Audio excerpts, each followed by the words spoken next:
Hello. How's it going? Welcome, everyone, to the 73rd episode of That One Piece Talk.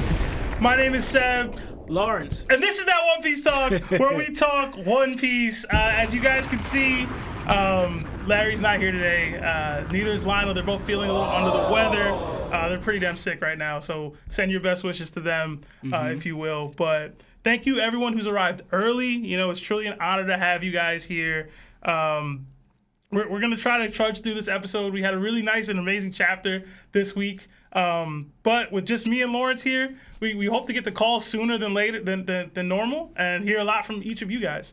So, you know, we have a lot to discuss. I did want to shout out everybody I see in the chat before we get started. I see my boy Lord Vegeta, KJ, Jose, I Hate Mo. I got your name right. Don't think I ain't forget, bro. I ain't forget. Soga King, Red Haired Shanktham, Hime, Joy Boy Mark, James Hudson, Gandhi Usab, Quavo. Yo, apparently Quavo lives like around the corner, bro. Word? Yeah, I was like, yo. From the studio? Yeah, no, I don't know about the studio, but yo, he lived back close, man. We could have got him in here. Oh, snap. Jordan, SGG on time. That's crazy. Blazer, Milkman, Aunt M, Gabriel, Gojo, Illusion, Tachi. What's up, Tachi? Tachi, I got some heat for you coming, man. Just wait on it. Luffy, D. Kakarot, Strahd. So many of y'all in here, man. Love to see it. All right. But yes, please wish Larry and Lionel well. I know some of y'all are sending well wishes in the chat. We really appreciate that. Ryunosuke, Nolan, Groovy.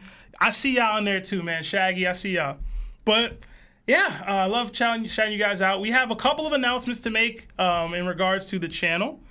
First things first, thank you all for helping and joining in the Davies Dark Tournament the past few Wednesdays. It's been really, really fun. We did crown a champion. If you guys don't know what I'm talking about, check out on the channel. We have some streams that have uploaded for the past few weeks where we ran a tournament, basically just extreme power scaling. It was awesome. It was super fun. We did crown a champion. If you want to see who it was, tune into that latest episode. We also had a bonus round with some really interesting and highly discussed matchups in the Discord. That was fun. But for next Wednesday, we're going to take a break from Davies Dark Tournament while I cook some stuff up. We have a really, really special announcement for you guys. We're going to be doing the first ever, I think, One Piece Fantasy Draft on Wednesday. Should be super fun, and we have a bunch of great guests coming. Tune in. You're going to be able to see Hidden Island, Par Vision, some new guys that we haven't really collaborated with yet or fully as a team. I'm D King, Dak, Sake, and Chestnut Chibi and Hime. So please, guys, check it out. We're going to be doing this whole fantasy draft. It's really fun. I'm working on the draft board now. Hopefully I can get that finished in time. I don't know that I will. But it should be really, really fun. But tune in Wednesday at 7:30 p.m. for the One Piece fantasy draft. I have to determine who gets the first overall pick. Just know it won't be Larry. Just know that. It definitely won't. But yeah, as for merch, Hey, thank you. Yeah, as for merch, we have officially run out of the first edition t-shirts for our large, extra large, and double XL sizes. We now only have small and mediums. Thank you to everyone who's already purchased the limited edition items that we truly make no real money off of, but we really love to see you guys support and use them to get our name out there to people. And it's really cool. They're really high quality shirts. You guys could definitely say thank you to Larry for that. He put in all the effort and energy, and you guys get that super cool box. Mods, please post a link to our merch and our website so people can buy and get merch if possible. And yes, SGG, we are working on creating more merch. Okay? More merch is coming soon. All right. But that's about it for announcements. But you guys, please like, share, comment, and subscribe. But please like the stream if you guys really enjoy our content. It really helps with the YouTube algorithm. And Lawrence, you have anything before we get into some super chats? No, I'm just glad to be here. I'm glad that y'all could join us here. And there's a lot to discuss with this chapter. Like, I have a lot. I don't know everyone else does. This chapter, what? I do. This chapter was, there's a lot in it. This chapter was juicy to me. Okay. Like, all right, good. Good. We haven't talked about it almost at all. Sometimes we Yeah. get together on like a random weekend and talk about the chapter, and other times we don't. This is one of those times Well, you where got we to talk didn't. with Lionel. I barely talk with Lionel No? either. Yeah. Well, me and Lionel stay talking about it all the time. Yeah. Like we're discussing. Okay. So. All right, cool. We had a couple super chats sitting. I do want to read those off before we get started. Oh, there's another one. Thank you. Yeah, we got a $5 super chat from Serial. It says hashtag for Jinbei. I assume it means Seb for Jinbei. And hashtag stop Fishman hate. Y'all do not hate Fishman. Stop the hate. Oh, speaking of which, we did already order the Jinbei costume. Hopefully it's here in time for Anime NYC. I can't guarantee that. But hopefully it fits, and I got to get my makeup done. And I might need to I might need to shave my chest and do like the whole sun pirate tattoo. Oh, Yeah, I snap. don't know. Does Jimmy has that on his chest, right? Or is his back? Yeah, it's on his chest. Oh man, Marv, chill out. But thank you so much, Serial. We got a $50 super chat from our guy Joy Boy Mark. Thank you. Joy Boy's so Appreciate you. consistent with these, man. We really appreciate it. Seriously.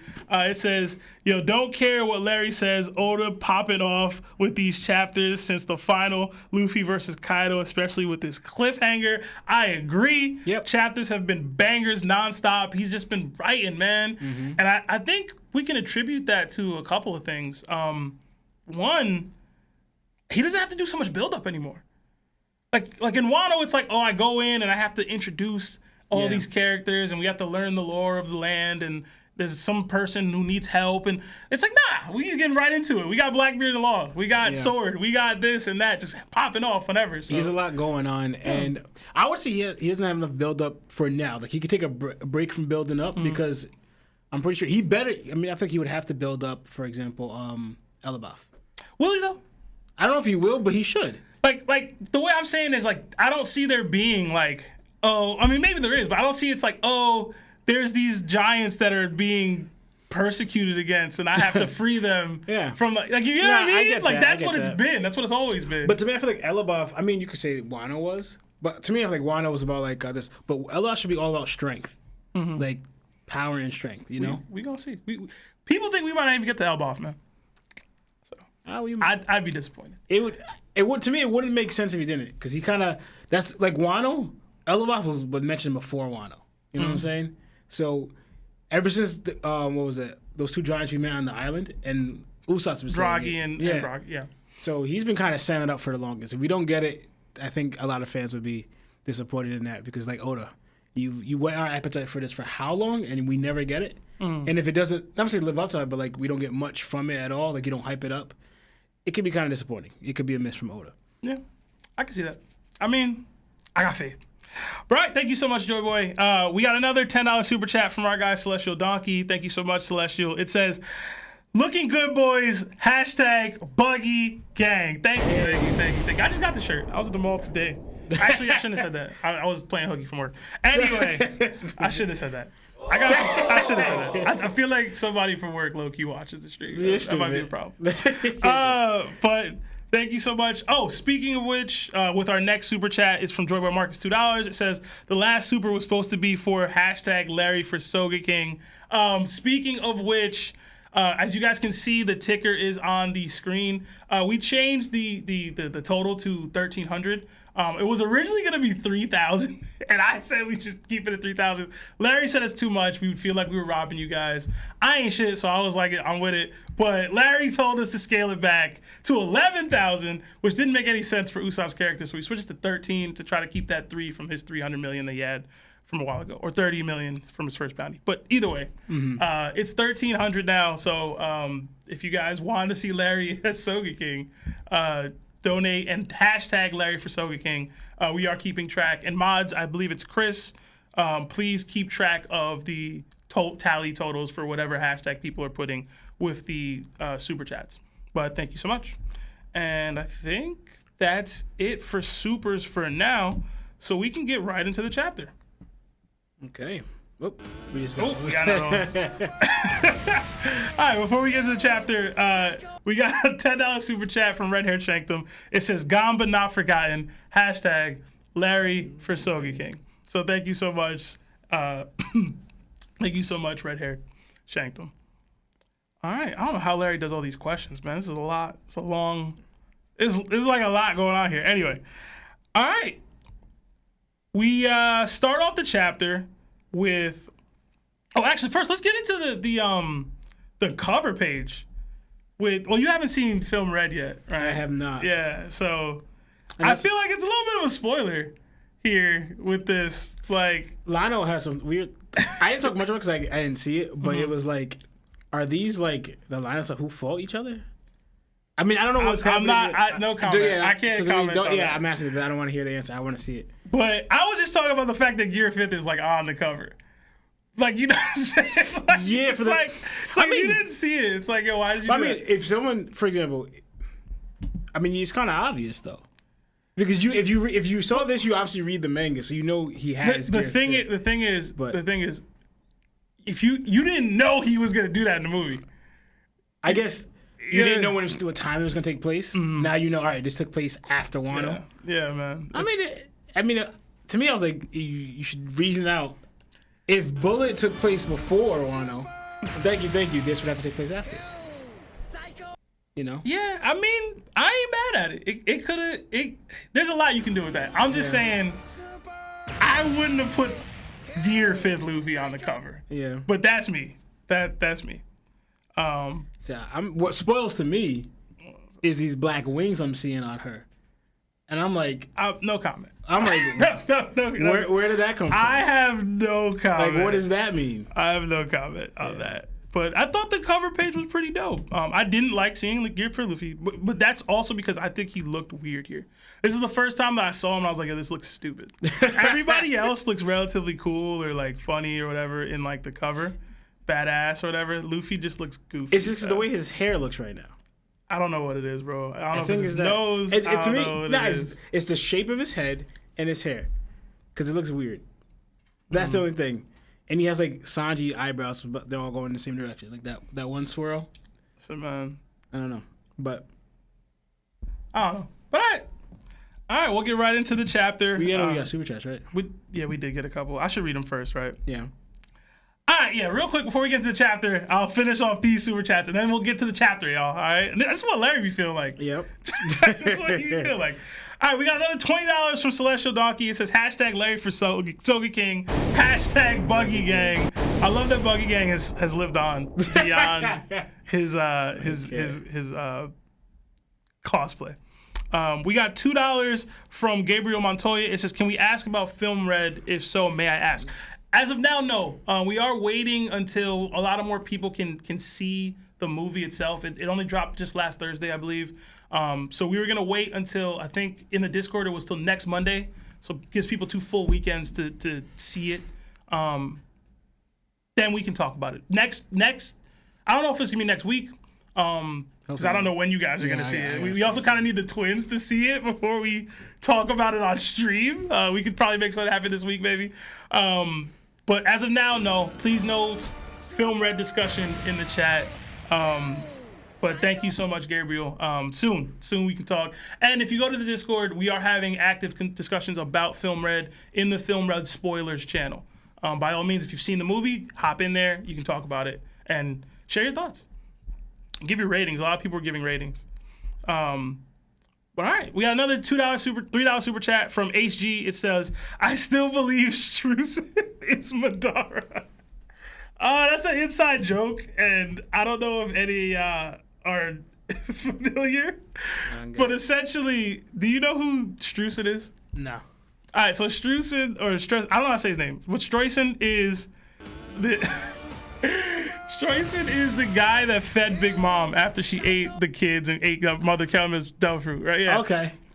He's saying that he is some like end game master manipulator that's like I can't even explain it. Lana was telling me something about this, but they think this guy because he took Big Mom as when she was like a little kid. Yeah, he's saying that because Oda wrote him into the story, that there has to be more to him than what we got so far.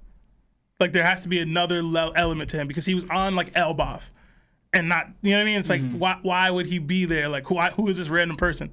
To me, he's just the guy that was supposed to get Big Mom to where she needed to go. Yeah. That is his role in the story. I don't believe that there's another element there personally, but I could be wrong. I've been wrong before. Honestly, it's always like, I guess on a bigger scale, is basically what he served, but less of a gag, is what that lady serving for Weevil, that got him to be where he's at now. Yeah. That's basically what that guy served. You're right. So sometimes you just need that person, and in Big Mom's case, Mother Caramel was the original person. She just died, and she ate her fruit. So then another person had to fill that gap. And in general, the way Big Mom is, without him, she wasn't going to survive. In general, you know what I mean? Because she had these crazy hunger pangs that he could create food like that. Nobody else could have tamed her. So he was needed for that reason.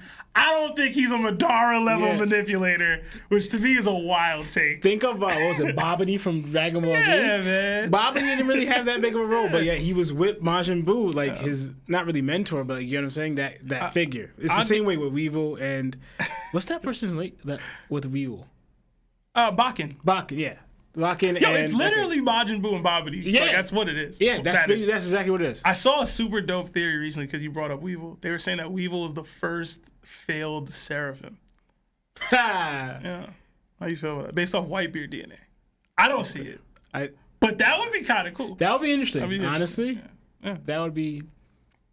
Because honestly, I was looking at before. The way he has the scars on his head and neck is like, how did that happen to you? Who messed you up like that? Because, and there are experiments, you know, but if you're supposed to be the strength of Whitebeard, someone actually got you early, you know what I'm saying? And it looks like they took off your head and you have this big scar across your face. Yeah. So, I mean, that's an interesting theory. It could be a lot I don't think it is. I don't think so either. Yeah, I don't think so either, but. I love that. This is what I love about One Piece. You can get as little information as possible about somebody and you can run wild with the theory and it can make sense to you. Yeah. You know? So, but, all right. One last super chat before we get on to the actual chapter. It's from Lexi May. It's $2. Thank you, Lexi. It says, "Hi, Ali Souls here. I wanted to say hashtag Larry for Mihawk." Larry Joseph as Mihawk? Larry would make a good Mihawk to me. We live with Larry. He used to be chest out all the time. Yeah, my bad. Yeah, honestly, he could go out. Granted, he's not going to want to cut his facial hair, though. Mihawk has facial hair. No, but like, he has to, like... He just has Larry has the beard. He would have to like get the Spaniard. You don't gotta do. I'm not gonna shave my beard to be Jinbei. But that's Mihawk's look. Whatever. It's something Larry wants to do. I'm not expecting that, bro. I'm not expecting. Where's he gonna get that big sword though? That's what I want to know. Like, you know, he buy it. Yeah. Create it. Mihawk painted his. So, no, I'm kidding. I'm kidding. Not chill. All right, let's get on to the actual chapter now. The chapter starts off with Brook and Zoro discussing what happens if the crew gets captured. Karibo enters the conversation and tells both of them that he didn't care where he landed as long as he got off Wano, but he didn't want to come here since its egghead is a government island. Zoro tells Karibo thanks for helping Luffy, but to get off the ship now. What does this mean for all the Karibo theorists now? And I'll start with Lawrence because only person. Me? No, I'm kidding. Honestly, I don't know. I'm trying to think all the theories about Caribou, about him. I don't really remember much like the theories regarding him. But we do got information. Apparently, they knew entirely because we thought. Remember, I was thinking. I want to know if they knew he was here. Did he hide on the ship, or are they just ignoring him? And you're like, no, they know. Yeah. Because we never really. I don't remember seeing that. But apparently, they did know this entire time that he was on the ship, and they literally just paid him no regard, just like how Zoro continued that. It's just like, oh yeah, you're still here? Like, oh yeah, thanks for helping the captain. Now get out. Like, all right, you know, you served your purpose. Peace out, dog. You know? So theories around, I'm not sure, like, what are the theories regarding him? There's a lot. My favorite one that revolves around, there's two that are my favorite. And one is that he is Mr. 10. That is a Randy Boyd theory. He was the Mr. 10 that Crocodile never for Mr. Rokerix. Okay. Yeah, that's never been revealed. There's a bunch of reasons why, but I could see it, and I like that personally because it would mean that he's tied to Cross Guild in some way. So that person he's always talking about, he would be happy, or like for him because is Crocodile. He's learning about ancient weapons, and Crocodile's whole thing was ancient weapons. So I can see it. I like it. Okay. Plus, like I don't know if Crocodile's a hard counter to his ability because of the thing, but there would be a reason why he like bows to him in the hierarchy. It's like, yo, this dude probably whooped my ass at one point. You know what I mean? Like, he just sucked up my mud. You know, I don't know. I like that theory. Plus, you know me, I'm a crocodile fan, so anything that supports it. And the more aggressive theory that I support is that Carrot is somewhere in that guy's body, because I need Carrot to be a Straw Hat. And I'm still the cope is real. I don't care. It's still here until I see that girl. Okay. In the Zoe Mook Dome, I will. I'm Carrot for Straw Hat. I don't care. But honestly, there's also she may not be inside his body because I feel like that would downplay Carrot. But what she could do, not like we're not gonna see her later, she could run away and venture out trying to find Luffy and the Straw Hats and trying to join them. I could see that happening, where she runs away from this. Them trying to make her queen or king. You know, that responsibility. Like, that's not what I'm trying to do. I want to venture out. I want to do that. So I could see her doing that. And so basically, I guess the one theory is what Caribou is, he's working for somebody, I guess, so to speak, you know, or he's affiliated with somebody. And yes, it could be. It makes more sense that it's Crocodile, but. So I guess, is there other theories that he's working for? Like, is it Shanks? Is it I mean, I've heard Blackbeard. I've heard even the world government. I've heard a lot, which I never got the world government one. No, he's not. But, he's not gonna be the world government, right? Especially what he's saying right now, unless that blows his cover. But no, I don't think it's I personally, I want it to be Crocodile. I just think it makes sense that it could be Crocodile. But for Crocodile, or I guess Blackbeard, because Blackbeard is the one that's shown that he had, like, if he had that other pirate, I forgot his name, underneath him, having other pirates would also make sense. Also, he's mimicking Whitebeard, because Whitebeard had other pirates affiliated with him, that aspect. But yeah, so, okay. See that. All right, yeah, I didn't have much to that. So, I did like that Zoro and Brook were, like, actively taking responsibility. Like, if the crew, something happens to the crew, we got to be ready for. No, because honestly, it's kind of, I like it because it's kind of something that they're learning, because this does happen to them, like, almost every arc. Yes. Every single and then it's arc. like, you know what? And usually sometimes you have someone that will stay back on the ship. Yeah. Like, even on Punk Hazard, eventually it was Frankie that went back to the ship to protect the ship. Yeah. It's just weird to me that Zoro said what he said about, like, you're going to answer my questions, and then it was like. Then he bounced. You can answer them later, I guess. I don't know. Yeah. I don't know. Maybe he told them to ask for him and just let me know. But I thought he was going to take an active role in that. Yeah. And he's just like, almost like 2 chapters later, was like, nah, I'm good. So, but it could be like he saw this action. Oh, we're going inside.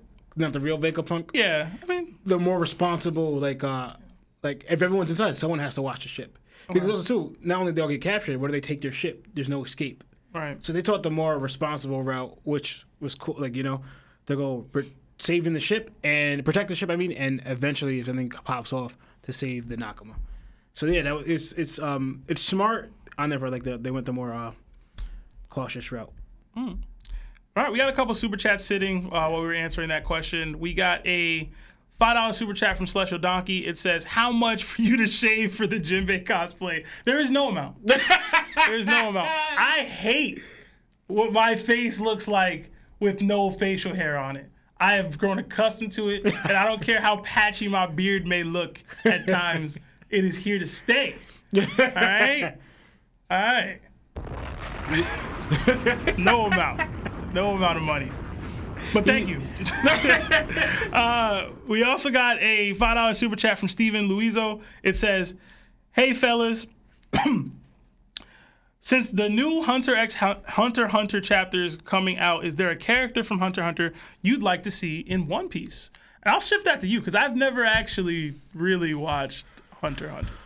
Which is why, yeah, I know. Which is why I totally said Hunter x Hunter just then. No, you should say to Hunter x Hunter. Honestly, but who would fit in One Piece? But I feel like they always do this, because if you watch like I know one person. Who? Gon's dad. Perfect in One Piece. But so would Gon. That's like the whole. Yeah, that's the whole thing. That's honestly, him. Gon and Gon's dad would be.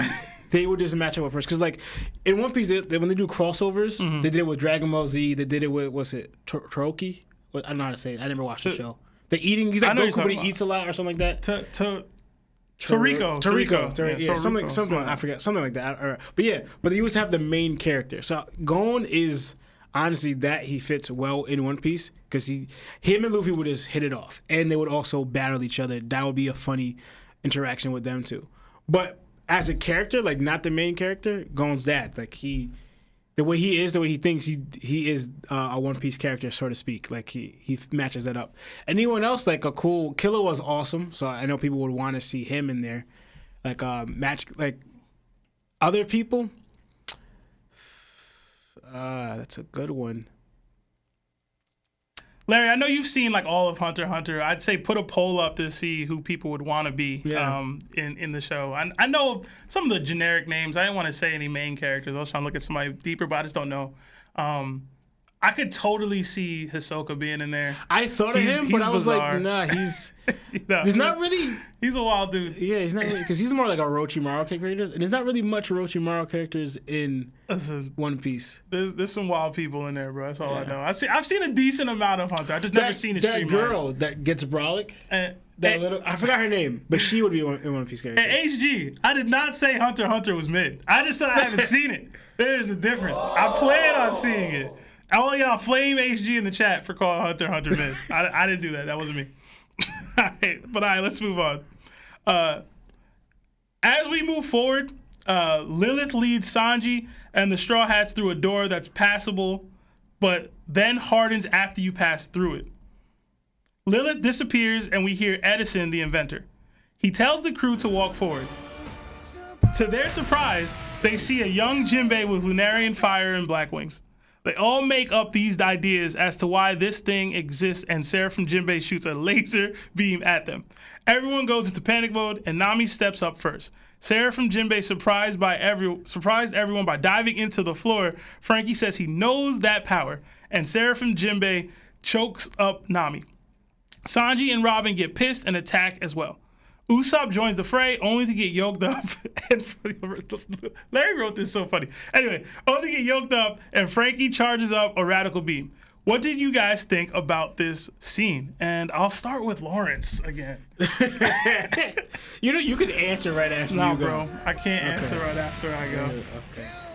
Honestly, so it's going into like them getting hyped over the escalator that they're riding on, like pretty much, and how futuristic this building is. You know, with walking through doors. Mm-hmm. Like, to me, the escalator was like, I'm not going to say it's basic, but like, we had that. But doors you can just walk through, that's pretty dope. Like, you know, like, pretty much. Listen, that's pretty awesome. We got revolving door. No, I'm kidding. Solid buildings you can walk through, that's pretty awesome because it looks like it could be misleading and whatever. So so them seeing Jinbei, the different scenarios, like pretty much. But to me, it's like, I didn't say I don't know Jinbei that well, but clearly that's not Jinbei. Like, you know, like if you look at it. I mean, they don't know Jinbei, bro. He's been around very limited amounts of time. Yeah, but I'm saying is like, one. But yeah. Even like the wings, and to me, he looks, I mean, it's black and white, but he doesn't look blue. We have no idea if he looks blue or not. No, because like, if you look at Jinbei's color, they all look dark. Yeah. The Seraphims look kind of dark. I just love that they questioned that he was a child. Like, his child. Like, yo, is this Jinbei's kid? Jinbei's kid, yeah. And the different scenarios. But, so going into how he starts attacking them, and he realizes it's a pacifista, right? And how they like realize, yo, this is pretty much, y'all should have had your, like, Zoro had his guard up from the beginning. Mm-hmm. Yeah, and this is like one-on-one Straw Hats. They kind of do this. Mm-hmm. But to me, it's like, you should have had your guard up. But you don't know this person, and it is also a government building, and this person came with you all hostile from the beginning. Mm-hmm. Why would this immediately switch? You know, even what he was saying, he's like, "Yeah, just keep walking." Yeah, and like, he disappears. No, it's like, come on, what are you talking about? Like, come on, like pretty much like being bad already. Like, you know, like pay attention. So, but what I want to bring out is like, so we see like, all right, he's going with this theme so far.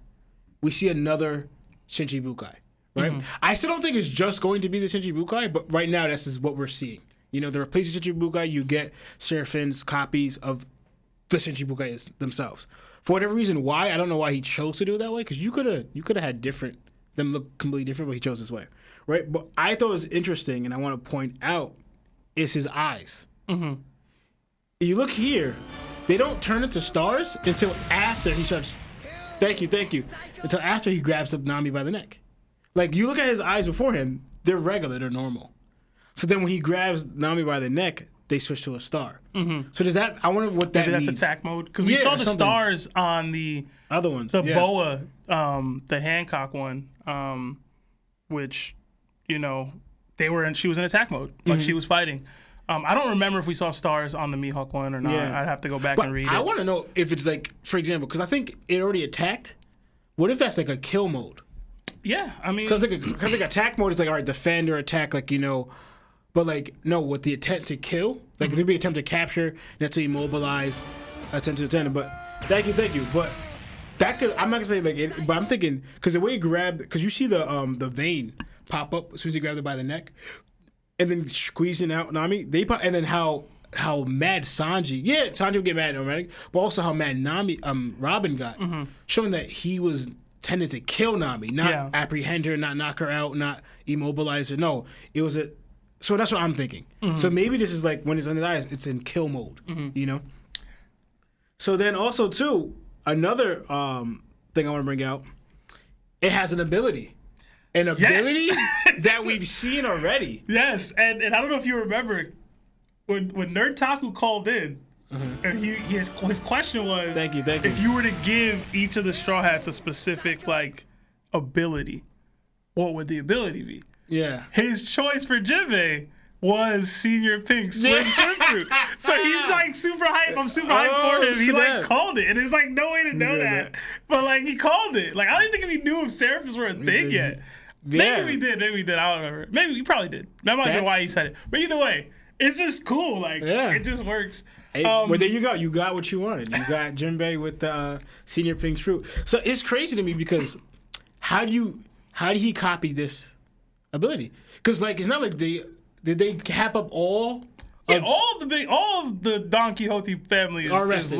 Yeah, All of them. All of them. But that fast. Except Virgo. And Monet technically. Virgo might be dead, bro. Listen, Oda, if you listen to me, we need the Virgo cover story where he pieces himself back together and he breaks Doflamingo out of prison. I need it. That would be awesome, though. But I need it. All right, and then Dofi joins the Cross Guild or something. I don't care. I don't know what he does. Either way, I just need that. The One Piece ain't peak unless Doflamingo's out of prison. It ain't peak. All right, that's the peak of the series, man. But anyway. So I want to know then, but he got it that fast then. So it's been some time. So yeah, it's been some time since like they fought them, then Whole Cake Island, then Zou, then Whole Cake Island, then Wano, which was like a month itself. Welcome. It's been some time. Honestly, but that makes me rethink Kaido's failed experiment ability set. We don't know why. I mean, we don't know why he considered it that. But it could be this, right? That one didn't live up to his standards. So that doesn't mean he doesn't have another one. He could also been lying. I guess. You know what I mean? Like the way what we're learning about Vegapunk right now, he very well could have been like, yo, I can't allow this one to be in the hands of the world government. That would make them too bad. We can't give them a Kaido. Yeah. You know what I mean? We can't give them a Kaido. We can give them these other folks. We give them some kings with some abilities if we need to. We can't give them a Yonko. Yeah. And so I want to know. So there's also questions about the abilities. I want to know, like, also another thing. So when we first see Jinbei right here, or the Seraphim Jinbei, we see number 4 above his head, right? So there's different ways that you could kind of view this 4, right? Is it the number order they were created?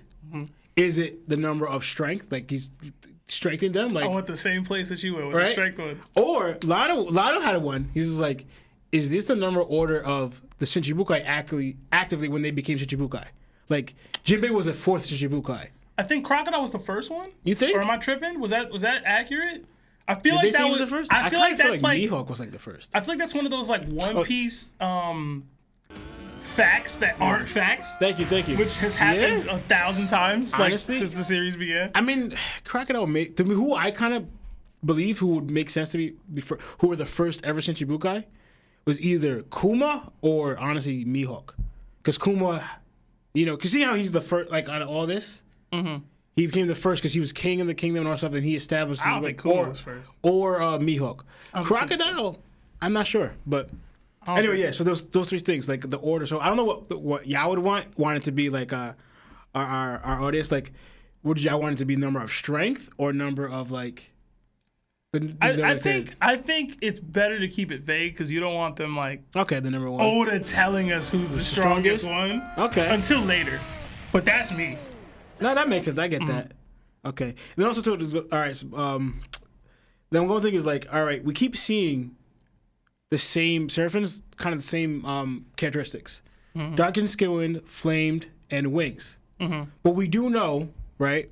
We saw a little bit of it. I don't know if we got there yet. You know, he uses fishing karate. But like, what about Kaidos? The same time we saw him, you had Kings, you had Kaido. So where's I'm actually, are we gonna see? Because I guess how would you define or show more of Kaido's DNA in it? But we keep seeing the Lunarians, like the actual Oni DNA. Yeah, we keep seeing Lunarians. We keep seeing Kings. But we know for a fact you had Kaidos.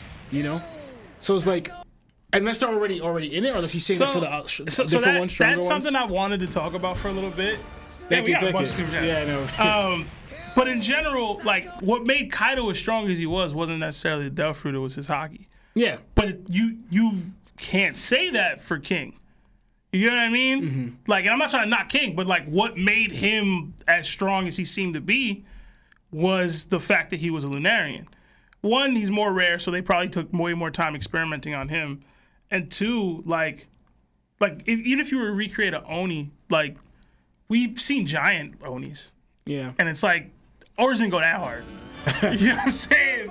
Like, and if like, Moria is one, like, Moria don't go that hard. Like, that's not a thing that makes you, like, this great thing, of great power. I get you, because, like... Kaido did that, because Kaido is that guy. Like, he went through stuff, he's a conqueror and all that. Like, you can straight up give somebody Kings a bit, like, DNA, and now it's like, oh, nah, he's impervious to 99% of stuff. Like, you know what I mean? Like, to me, it's probably just you're working with better base material if you're working on a Lunarian than you are with even an Oni. Okay. You know what I mean? Because, again, unless you can transfer wills, what Vegapunk has shown that they struggle doing, you're not going to be able to transfer Kaido's ability. Kaido's will, Kaido's power from his body. So I guess, thinking of it too, like for example, the Onis or the Org, what's it? The big one, you just mentioned them. They were on the Earth, but the ones that were considered like supposedly like gods or whatever, like mighty ones, were the Lunarians and not them. So I guess that. Do you think that Sanji's kick hurt him? Because you should before saying no damage before like with the other ones. But this one they didn't kind of know. All right, took no effect. So it showed damage when he hit him, but that could just been the impact. I don't think it did damage personally. And leakers are terrible. Y'all don't know, but the leakers for the chapter, they were like, yo, Sanji's leg broke. They were saying all this stuff, man. And I'm like, yo, y'all just lying now. Like, the shade is crazy. But in general, it wasn't like he used Ifrit. You know what I mean? Like, he used base Diablo Jambe. Like, I don't know if he even used, like, hockey in it. So, I don't and even if he didn't, it's like, I don't think Blackbeard hurt that Seraphim. I don't think not Mihawk, Boa did. I don't think it's a knock. People are using it to knock Sanji. People are using it to hype Sanji. I was one of them for a quick second. They said it flying. Yeah. But in general, I don't think it was anything that. Yeah, it doesn't look like it took any damage at all. But to me, it's like, again, a basic attack like that. Like, I've seen Luffy do a basic attack on someone and didn't really hurt that much. And this is after time skip. So. Jeez, I need to read these super chats. Oh yeah, let's go. All right, let me get to some super chats before we get into the rest of the chapter. We got $2 from Stride. It says, Larry punching the air at the pace right now. I know he is. He be wanting us to finish the chapter talk within an hour. I'm trying, okay? I'm trying. We still got time. We do. We're not going to hit it. We got another $2 super chat from Serial. It says, Beyond Netero would be the Pirate King in a year. I assume that is a Hunter x Hunter character who is Hawks. Say it again. Beyond Netero. Netero was a monster. Okay. Like, yeah, he was the chairman. I believe. Correct me if I'm wrong, but I believe that's Netero. Yeah, he was a beast. I wouldn't know. Yeah, he would. I thought about him too in One Piece, matching up with like the greats who he would be, because he's a funny. He's like that? Yo, he's ridiculously strong. Like, you gotta watch Hunter x Hunter. It's fun. You'll be able to watch. What happened? Jeez, we got Larry. This is why I wanted the goal to be higher, because look at this. All right, in one episode, not even halfway through the episode, we'll get to that later. We're gonna get to it when we get to it. I gotta read the rest of the super chats. But thank you so much, Joy Boy. We got a $50 super chat from Fourth Face. It says, gotta head out, but appreciate everything y'all been doing with the expanded content. Hashtag Larry got good takes, but he be wildin' sometimes. Hashtag Lawrence the GOAT. Okay. Hey! And hashtag Seb Spin. Fourth Face. Hey, Great appreciate comment. you. Much love. Much Yeah, love. man. You gotta show Lotto some love next time. Yeah. I know he never here, so. Yeah. He don't be here, bro. Oh, man. But thank you so much. We got a $5 super chat from Brandon Peterson. It says, been a fan since episode 4. Appreciate y'all. If you could choose what happens to Frankie in this arc, what would it be? Power-ups, backstory, etc. Hashtag Jim Seb. Hashtag L Take Larry. I like Jim Seb. Jim Seb. I like Jim Seb. I like that. Hashtag Jim Seb. Also, have you seen the first 3 episodes? No, I'm kidding. What happens to Frankie? I would say power up. It has to be power up. Yeah, I want it to be a power up. Honestly, it better be a power up. He better learn a lot because like we already see he's purposely standing out, and they're even comparing him to a pacifista, and they're seeing even before since the moment post time skip happened. The fact that when Frankie whips out, the laser beams, they're like, this technology, only Vegapunk has this. And that they're kind of like, yo, how is he able to do this? We never seen this besides Vegapunk. But Frankie was able to put it to use, So he better get a power up. Another backstory. What don't we know about? Maybe we don't know about his parents. Okay. We don't know about his parents, which, I mean. Yo. I've read some theories. I just thought of something. What you got? I just thought of that guy in a Nell's cover story. What if that's Frankie's dad? The old guy? Yeah. Because you're thinking, it could Frankie's be like 40 something, right? I don't know. Or maybe not dad, but like grand. Anyway, yeah. Because I have other stuff on that too that I was looking up. But maybe a descendant of Vegapunk. I doubt Vegapunk and Frankie are brothers, but if. So when I say power up, I don't even necessarily mean a power up in terms of fighting. I want his inventive creativity to be like expounded like on another level. Because a lot of people think Frankie's supposed to create Pluton one day. And like now we're getting a little spoilers for later in the stream, but we're getting into Void Century stuff. You know what I mean? And it's like if Pluton was a thing or is a ship or is whatever, like he has the blueprints probably memorized. But like now he might actually gain the avenue to really building it if need be, or at least modifying the Sunny to replicate it or do something that it could do type of thing.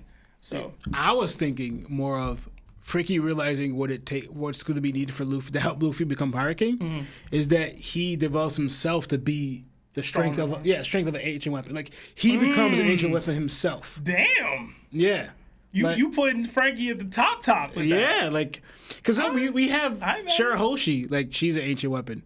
But Frankie's like, I can make myself one. This is what's going to be needed to carry. I like that. See, this is what I mean. It's different. Yeah. Frankie turns himself into an ancient weapon. That'd be pretty wild. But, all right. We got another $20 super chat from Joyboy Mark. It says, with Seraphim, Jinbei, Devil Fruit, do you think Vegapunk made a duplicate or do you think Mr. Senior Pink died? If he made it, that would be the first non-Zoan Devil Fruit recreated. Thank you. Yeah, we were chatting. Me and Lana were chatting about this a little bit. I don't think he needed to kill him because, like, he replicated Kaido's fruit. Kaido's very much still alive. Yeah. He was able to seemingly replicate Kizaru's lasers, and Kizaru was very much still alive. So I don't think he needed to kill Senior Pink. I can also see an avenue where they did because he isn't some important person. Yeah. You know what I mean? They will totally sacrifice that guy if need be. Like, it's not like, oh man, we got to keep Senior Pink alive. It would hurt us as fans because I think most fans enjoyed Senior Pink. Yeah. But like the story don't need him. The story don't need him. The story don't need him. The only thing I think it was like, for example, the reason why he called it a failure, just to speculate, I don't really believe it fully was a failure because we're looking at Momo. But I think it was a failure. Maybe he needed to take more, right? And to taking more results in death, you know? So maybe Senior Pink did die because for it to be a complete success, he needed to take more from Senior Pink. And maybe there's an element of like how durable you are that I can do that. You know what I mean? Yeah. So I don't know. Our next super chat hurts my heart. And And I don't know why anybody would say something this blasphemous and put it out there into the community, but I don't know. We got a $2 super chat from our guy Soga King, and he says, Dofi is mid. And I don't think I've ever vehemently disagreed with a take so furiously in my life. Dofi is not mid. Dofi is the man, okay? Well, because I think he's high Shichibukai level, so how do you rate that? Is that mid? You know? Conqueror's user, high Shichibukai? I'm not sure. I got to read the next super chat to bring me joy, okay? And it's a $2 super chat to combat Soga King's blasphemy. And it says, ban Soga King, and I'm for it. And I'm actually for it. Soga King, you keep stepping. We will ban you. All right? We will. The next one.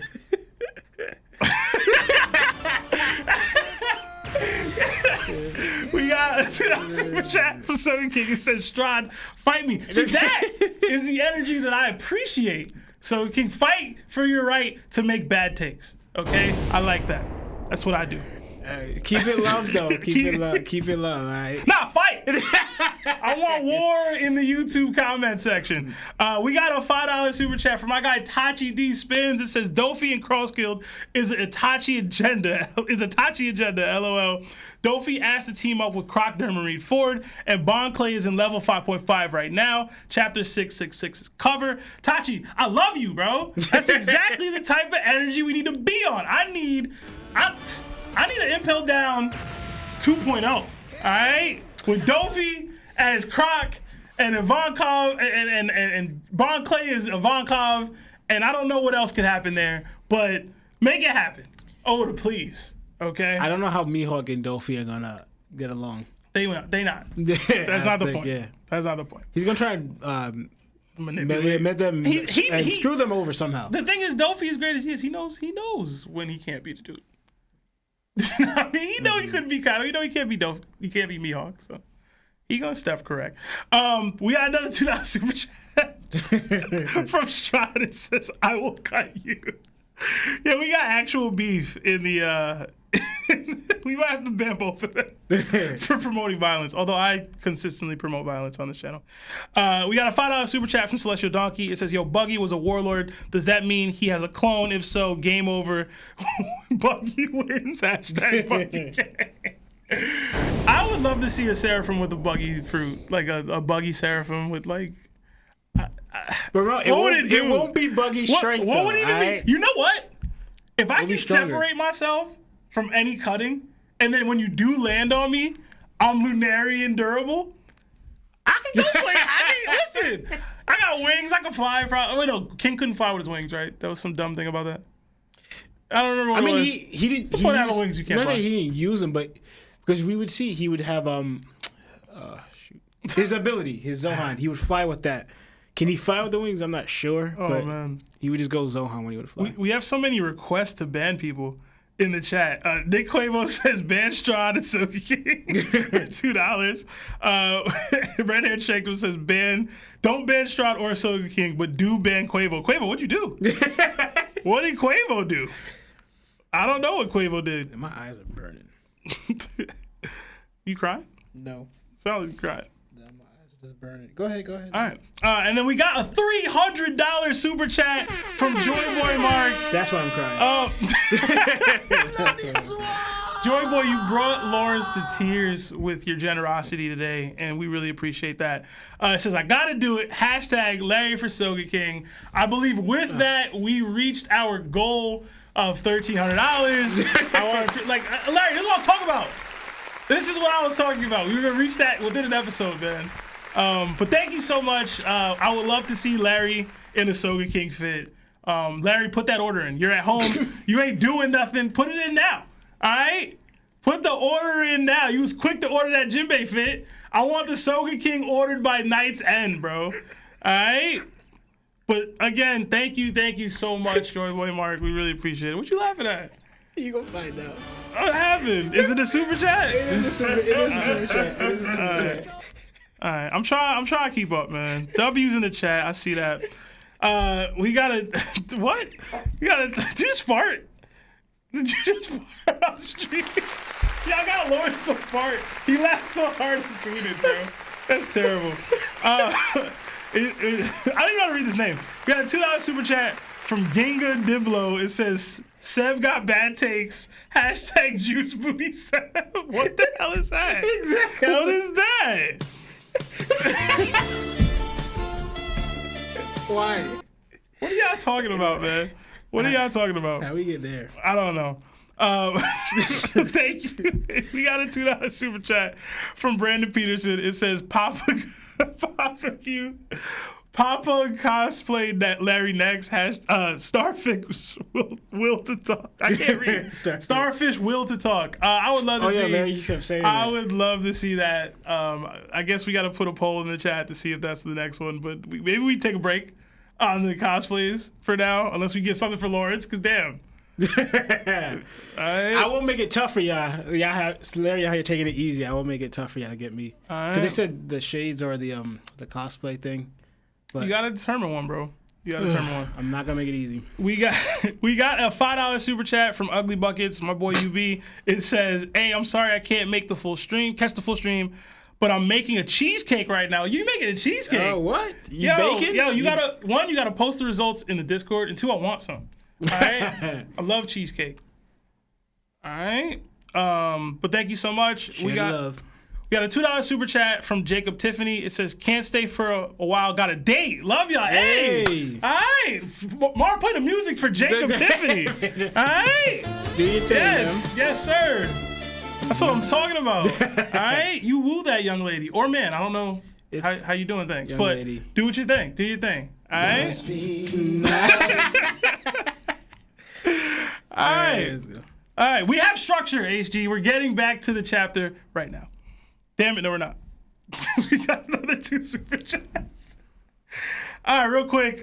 We got a super chat from Jacob Tiffany, $2. It says, # Smoker Lawrence. I'm with that. You down to be smoker, bro? You keep the shades on if you're smoker. Smoker Lawrence. Lawrence for Dofi. Lawrence for Dofi. For Celestial Dragon. I feel like I'm more of a pirate than a marine. We'll see. Whatever the fans want, I guess. You just skip Celestial Donkey, right? With the whole, I mean, he said Ben and Larry for whatever reason. Did he? Did I skip it? I didn't see that. You did. Celestial Donkey. Ben, Larry, yes, he's banned for this episode. He'll be back, though. He'll be back. Only because he's sick. Oh, my God. So many super chats for Lawrence. Now, Lawrence for Dofi, Lawrence for Yasop. It went from Sanji to Dofi, Smoker, Yasop. Looks like y'all undecided. Yeah, man. Yeah, undecided. Yeah, y'all come with a concrete Lawrence cosplay and we'll rock it. Larry, if anything, put some of the better ones in in a poll. But all right, let's get back to the chapter. So moving on, for the first time we get a look at Edison the Thinker. He's small in stature and frantic. Edison believes the Seraphim aren't ready for laser beams yet. Lilith yells at a single Seraphim that a single Seraphim is too much money. Then we see Pythagoras, the wise. He seems to be the data collector. Damn, I lost where I was at. Of the group. Edison screams he has an idea and goes to work on drawing them up. Then we see York the Greedy, who is shown to be eating, pooping, and sleeping. Next, we see Shaka appear and tell the Seraphim Jinbei to stop fighting. Shaka explains he cannot trust pirates. What did you guys think about this scene? And I'll start with Lawrence again. Me? What? No, I'm kidding. Also, they said for you to cosplay. Sean Wandi sent $3 and said for you to cosplay Foxy. So no. You can't just say no, bro. Why is it not loading? Anyway, so honestly, there's here. All right, so we got confirmation, and this is what we all were talking about last pod with the question: do we think that the Seraphim are stronger than the Shinchibukai? Right? And we were talking about, well, most likely no, because I even said the originals I believe are stronger. But if they can grow, that does change. That may change things. So it turns out, and also you commented too, like for example. That for the Germa, they said it takes like whatever years for a clone to grow into their full strength. Yeah. Right. So we already see a little bit of how strong they are now, but we're getting confirmation that the reason why they are in child form, I guess, is because they can actually mature, they can develop and grow into a stronger creation than they are now. So whatever strength they're as strong as they're showing, like even forcing Blackbeard or I guess Yonko level or to use their haki but they could grow even way stronger than what they are now. So that levels up the Seraphims, this creation that they can grow and learn from battles. Because he even says right here, does that mean that bloodline elements record an individual's experiences? So it shows that they're going to grow in these fights and they can adapt to it. So that speaks volumes for what Vegapunk did to have that. And I guess there's also some what they cannot take, because apparently they cannot take laser beams. They're not ready for that yet. They may do extreme damage. I don't know. I'm not gonna say Frankie completely destroyed that Jinbei, but it probably did the damage from what they wanted, because it cost a lot of money, and of course it would, right? And also moving on to. So it's interesting now with the satellites, because it reminds me of, but on a different level, the Shadow, the Naruto Shadow Clones, where like one could do one and the other one can like benefit from it. So I guess he has ones doing different purposes, and now we kind of get a sense to why that one was like fighting all the time, is digesting the food, while the other one just sits there and eats, rests, poops, and does something where it gives the other ones energy. Gives them relaxation where they could keep functioning all the time, because Vegapunk kept saying how he didn't have time to do all this stuff. So it makes you think, I doubt he's affected by this, because that's just, how do you do that? You can have someone eat and poop for you, right? But he created a bunch of hymns where everyone has this function where which ones could keep working while other ones take care of other minor tasks that are tasks that you need to do. So that's very interesting. And that made me just think, is also, we see that all of them, I don't know if all of them are attached to this, because it made me think right here with, you said Shaka, right? We got to the Shaka part? Yeah. I kind of believe that Shaka may be the original clone. Because he kind of seems different from all the other ones. So it might have been like, each one came from Shaka. He's the original, probably the one that's most like Vegapunk, the original clone, and then they all branched off from him, so to speak. So the way I looked at it with Shaka was that he's the one that Vegapunk is actually speaking through, but because he was talking Dragon. Yeah. Like we saw the helmet of that Vegapunk talking Dragon. It says 01, so you're probably right. He's probably the first one. But in general, it's like I love that they're all so different, right? Like one's like aggressive and everything. Like they have the epithets where they're like the good, the greedy, and everything. So I thought it was really wild when I read about York, and like York is eating for them. Yeah, and it's like, yo, how is he doing that? Like that's all I can think of. Like how do you link up all their? How's their digestive system? But that's why. That's wild. But that makes me think of the term he used. He didn't use mostly clones. He used satellites. So they could be connected in that way, which is actually. That's pretty wild. Yeah, it's pretty smart in order to word it that way. They're not clones; they're actually satellites. Yeah, it's pretty dope. I mean, I feel like anything we get from Vegapunk is gonna be cool. There's just so much that happened in this chapter. There was like a lot of Japanese puns too, from what I remember, when people were explaining it. But we can move on because I don't have much more to add to that. Yeah, because I have a lot for later on. Okay. All right, and then finally, in the final couple scenes, Shaka asked Sanji and the Straw Hats. The Sanji Straw Hats, as Larry put it, does this island look like the future to you? Frankie says, of course, and is fanboying so hard, only to be told by Shaka that this place is the past. We are then exposed to Shaka telling them that Egghead wasn't the only island that had a future tech, but there was once a kingdom just as highly advanced as this that actually existed 900 years ago. Then we see this this old-looking robot. What are your theories about Shaka's revelation? So, this sort of thing I have a lot here because... Go off, bro. Because it's very, very interesting because right here. So now we have... So 900 years to make sure we're on the same page here. So we know the Void Century, right, is before 800 years because they're like... The Void Century is everything that happens before the world government came into power. The world government came into power 800 years ago. So 900 years is 100 years before the world government came into power. So before that war, right? Mm-hmm. granted, we don't know how long the war lasted, but either way, like, or when it started, but like, we know right there. So him saying 900 years ago speaks of that time of who was in power. Either there was a world government before the world government, or how the world was before the world government was set in place. So right here, the reason why I'm bringing this up, right, is chapter 818, right? We find out 8 centuries ago, so around 800 years ago, that the Kazuki clan has been a line of stonemasons, right? Remember that? There's something that the Kazuki clan were silent stonemasons, cutting and carving stones, and actually they are the ones that created the instructable stone documents, the poneglyphs. So now we know where the poneglyphs, the poneglyphs came from, was from the Kazuki clan from Wano, right? So what's interesting here is that if we go now going back to Ohara, right? So now we have the Kazukians that created the poneglyphs, right? But we know that the poneglyphs kind of very much involved with the Void Century in ancient history, right? Yet we go back to chapter 395 on Ohara, and that's episode 277 for anime watchers, right? We learned that Ohara was destroyed and that they were trying to learn why the poneglyphs were created in the first place, right? That's one of the reasons why they were killed.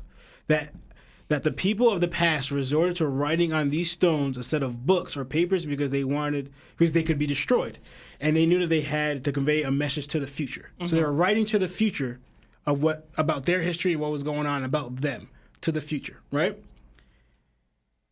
And the reason because they had an enemy, like they so the kind of things. The reason why they did this is because they knew that our time is coming close now. We're going to be attacked. We're going to be taken out. We're going to lose this war.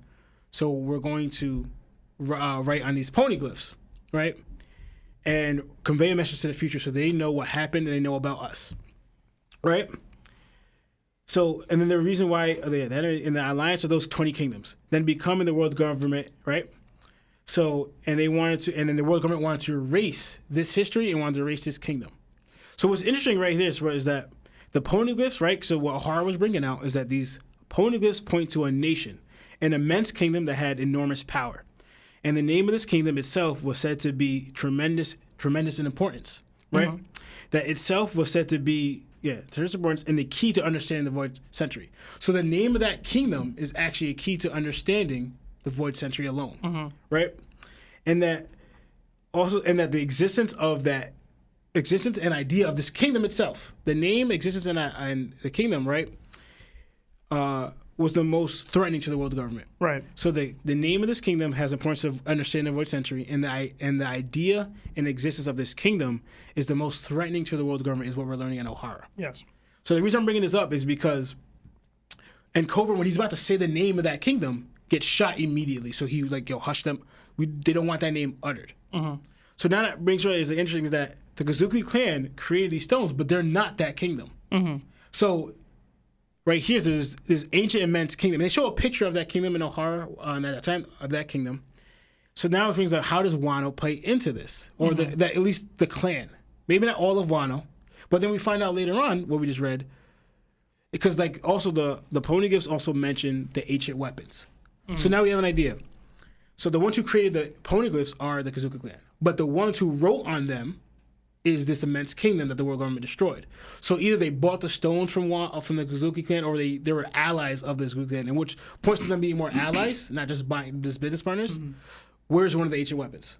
Right. It's on Wano. Yeah. So this goes even further, right? So now they're protecting the ancient weapon.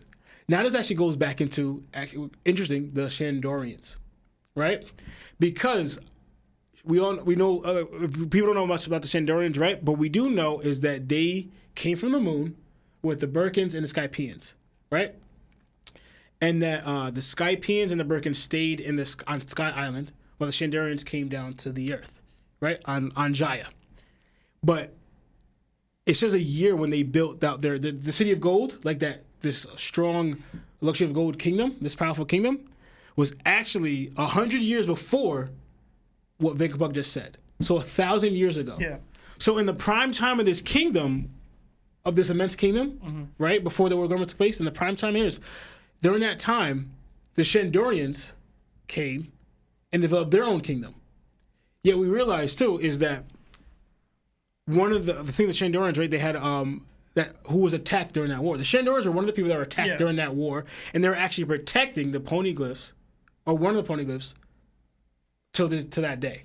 So right now, why I'm bringing this up is because now we're here. So we have this immense kingdom, right? That the world government hit off their name, the idea, and the existence of that kingdom. But we know a few of their allies, the Bazooka clan from Wano, and the Shandorians. Right? Mm-hmm. And somehow the Lunarians play a part in this because they were also heavily hunted at that time and existed at that time as well. But they were where the Celestial Dragons were is where the Lunarians where Celestial Dragons are is where the Lunarians were. So they replaced them. So we know that they were attacked, but only that immense kingdom was erased. Mm-hmm. Right? Wano, we know, is kept secret from, separate from the world, and Shandorans, they're kind of just left where they are. But they were attacked, but the world government only focused heavily on that kingdom. So that goes into, what I'm thinking about Joy Boy. So it made me think about him, because he wrote on, we know if he wrote on one poneglyph. So he has to, in a way, so he's part of this group. I don't know if he's the king of that kingdom, or just affiliate of that kingdom, a friend, a pirate, that became like how Gold Roger became friend with. So he was a pirate, because we don't know if Joy Boy was a pirate adventurer like Norland or a king. We don't know what he was. We just know he was a person, right? So what we do know is that the government put heavily to hide any history regarding just that kingdom. But they left Wano alone, and they left the Shandorians alone.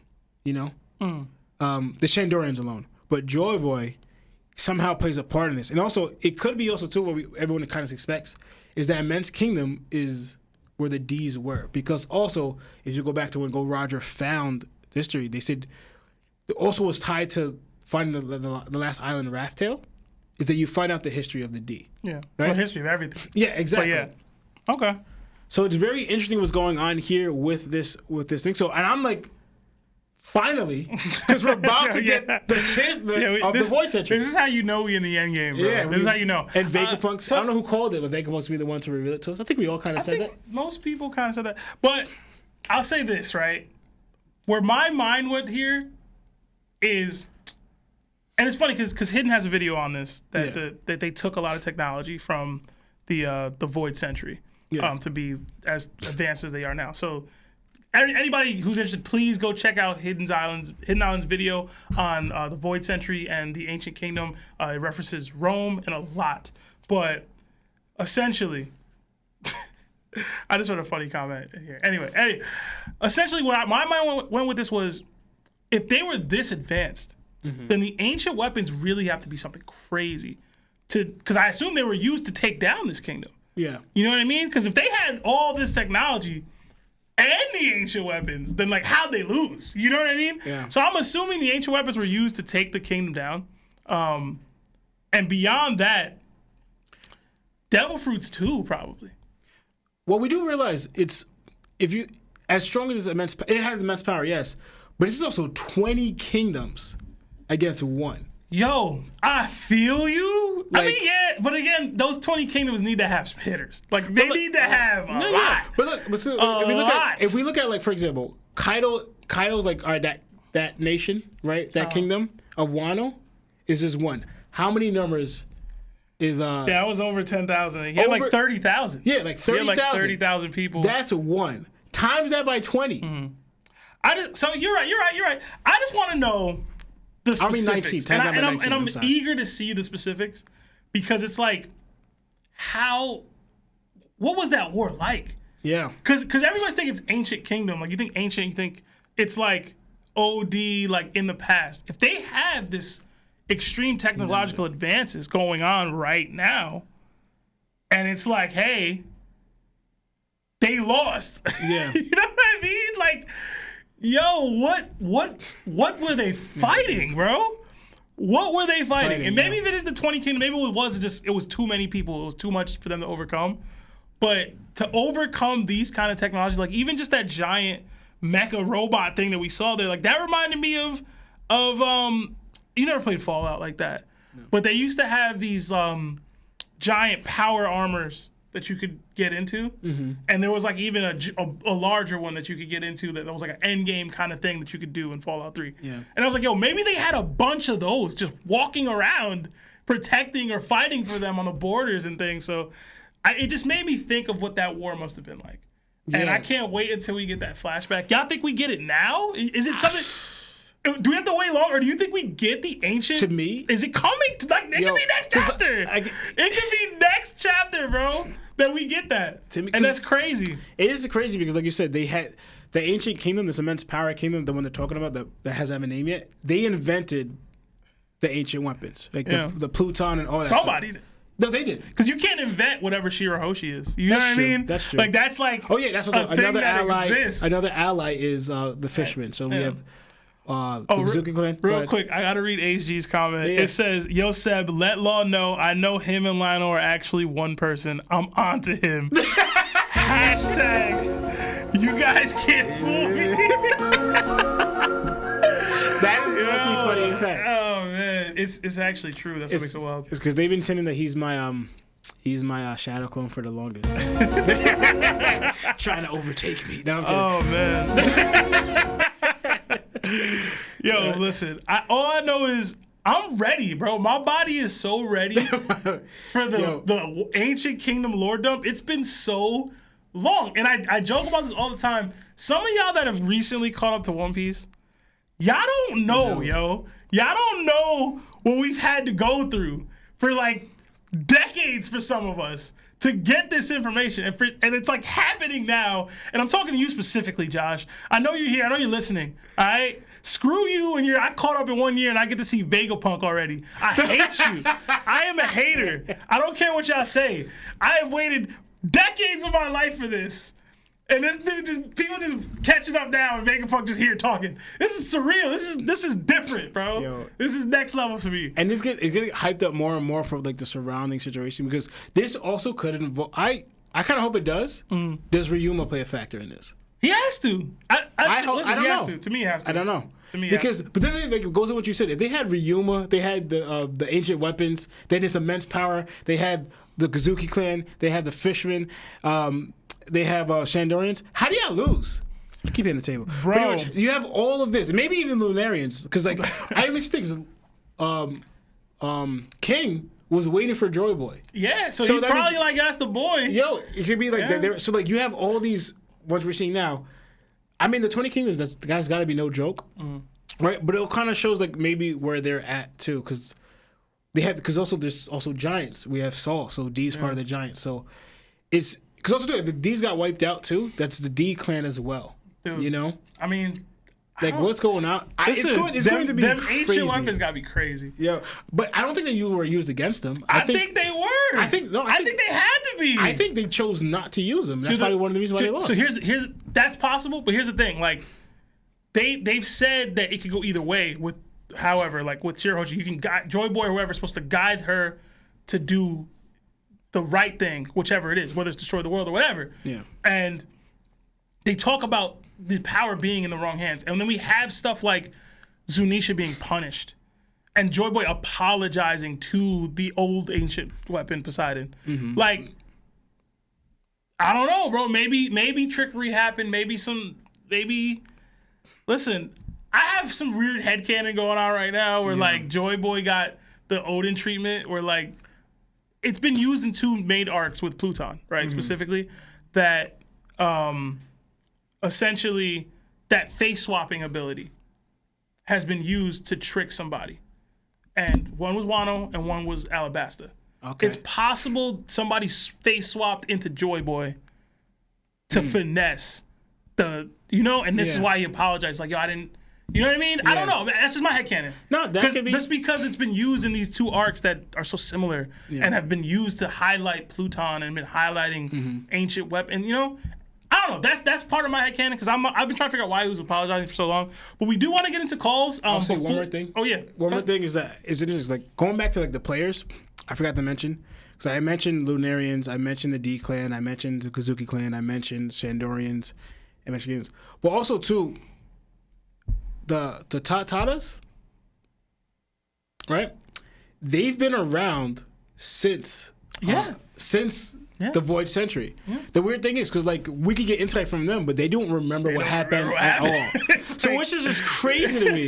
Because like, all right, the Shandorians, their ancestors would know, but maybe the thing wasn't passed down. The Lunarians, there's only one left. The Kazuki clan, it wasn't passed down.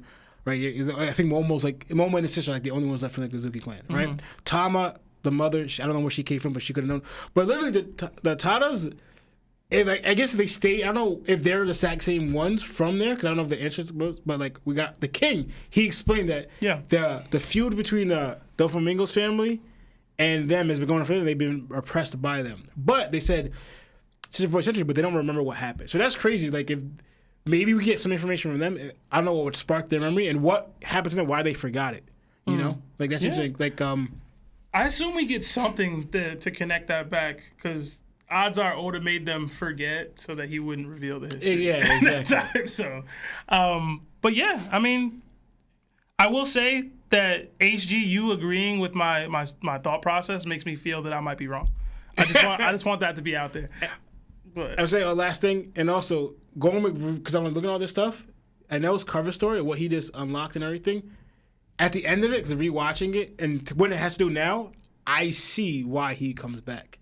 Because there you go. I see why would Enel come back, because also he has an army right now of the Armadas. I mean, there's only like 4 of them, but whatever. Because also what the Birkins and the Skypians and the Shandorians were making together, that is Enel's army. Those little soldiers, they were making those. Yeah. That's Enel's army, and they left there because they lacked resources. I don't remember who it was, but somebody in chat said Enel could be a Yonko if he wanted to, like if he really pushed himself.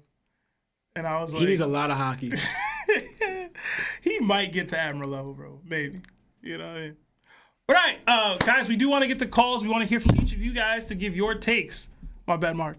Sorry. Wait, we gotta play this. I know, bro. Oh, okay. Let me roll it out, bro.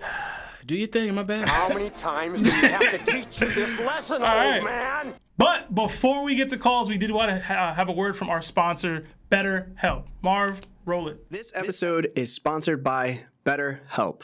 Have you been struggling lately? Maybe you're having trouble sleeping, difficulty with a relationship, or just struggling from low self-esteem. Listen, I've been there. We've been there. If so, then today's BetterHelp wants to help you. BetterHelp offers licensed therapists who are trained to listen and help you. Talk to your therapist in a private, online environment at your own convenience. There is a broad range of expertise in BetterHelp's 20,000 plus therapist network that gives you access to help that may not be available in your area. You just fill out a questionnaire, simple as that, to help assess your specific needs. And then you get matched with the therapist in under 48 hours. Then you schedule a secure video and phone sessions. Plus, you can exchange unlimited messages and everything you share is completely confidential. I happened to sign up at one point regarding my confidence issues. Next thing you know, my confidence issues are not issues anymore. I'm doing pretty well in that area.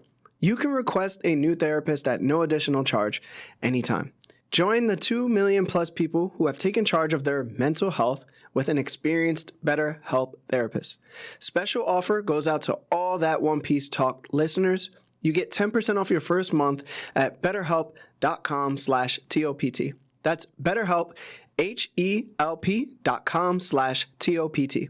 Thanks again to BetterHelp for sponsoring this episode.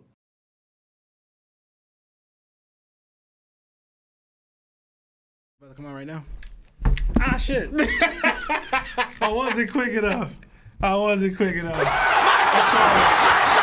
be cover that, Larry. I do. Yeah, I had to go. Oh, man. I really did have to go. My fault, y'all. Yeah, Marv, post that number in the chat, please. We would love to hear from each of you guys. Get as many calls in as we can today. But yeah, call now and give us your hottest One Piece takes. Aren't you ready? You know, we don't have Larry or Lionel here. It's just us. We got to deal with the crazies. I've been talking about One Piece since out. No, I'm kidding. I do this. But yeah, for those of you that don't know, the number will be posted in the chat. Please call now. And don't curse. I know I'll be cursing on accident, but like, don't curse. Yeah. Keep it clean, y'all. Butter. There we go. Yeah, Jeff. Hello, this is Yo, that One Terrence. Piece talk. Sebastian, I forgot Larry normally does this part. Who are you and how are you? Yo, this is Terrence Matthews. I'm doing good. How about yourself? What's up, Hey, T? what's What's going going on? on, man? What's your question? How you doing? Not much, man. I just want to ask you, because remember when we first learned that Zoro had Conqueror's Haki? Mhm. It was when he used Ashura, right? And he was like, "Don't tell me you used the Supreme King as well." Yeah. That made me think. Some people took that like more like he was using Conqueror's in conjunction with Ashura, but I took that more as he was basically more as Ashura itself was Conqueror's Haki, like that it was formed as the Ashura aura and stuff was formed from Conqueror's Haki, and that opens up a whole new thing of possibilities when it comes to Conqueror's Haki. Because remember when first before we knew about Conqueror's coding, we just knew Conqueror's Haki is like, it's a burst of hockey and it knocks out fodder. And it's like, okay, that doesn't really seem special, but, it's been built up as a special thing. But then we got Conqueror's coding. But, like, then you look at Ashura, and if Ashura, like, if he is literally forming Ashura from his Conqueror's Haki, that makes you think, like, that means, like, you could potentially do like a whole lot of energy constructs with Conqueror's Haki. Like we might be seeing like some Suzanu type stuff in the future with Conqueror's Haki. You know what I mean? Like the arm, even full body. Yeah. People have theorized that Shanks can grow a Conqueror's Haki arm, which I don't see that, but like you never know. So to me, Ashura is Conqueror's Haki being utilized by Zoro. But to your point about Conquerors before that, to me, I think it's always played a larger role in fights. I think at the minimum, it's one of the reasons why Luffy's so hard to defeat. It's his rubber ability and it's his indomitable spirit, which makes him that conqueror. That's why Dofi got up even after he took the Leo Bazooka to his chest. That's why Katakuri was so hard to defeat. That's why Kaido is a monster. Big Mom's a monster. Like Odin, and even the way they describe Shanks and Roger at times is the monster they were willing to become for their friends and stuff. I think in general, Conqueror's Haki plays a bigger role in their fighting spirit and in their fighting capability beyond just the coding and beyond just knocking fodder out. But to me, Ashura being Conqueror's Haki just means Zoro.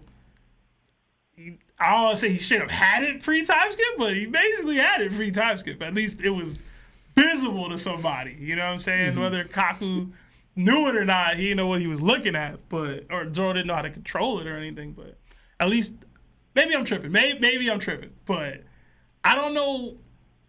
It could be both. Like, I can see both sides where Ashura is not Conqueror's Haki, but at the same time, Zoro tapped into Conqueror's Haki while using it because he was pushing himself to the absolute max. That was what I thought when I first read it. I don't know about you, Law, but like that was what I thought when I first read it. When I read it again, I was like, maybe it just is Conqueror's Haki. But what about you?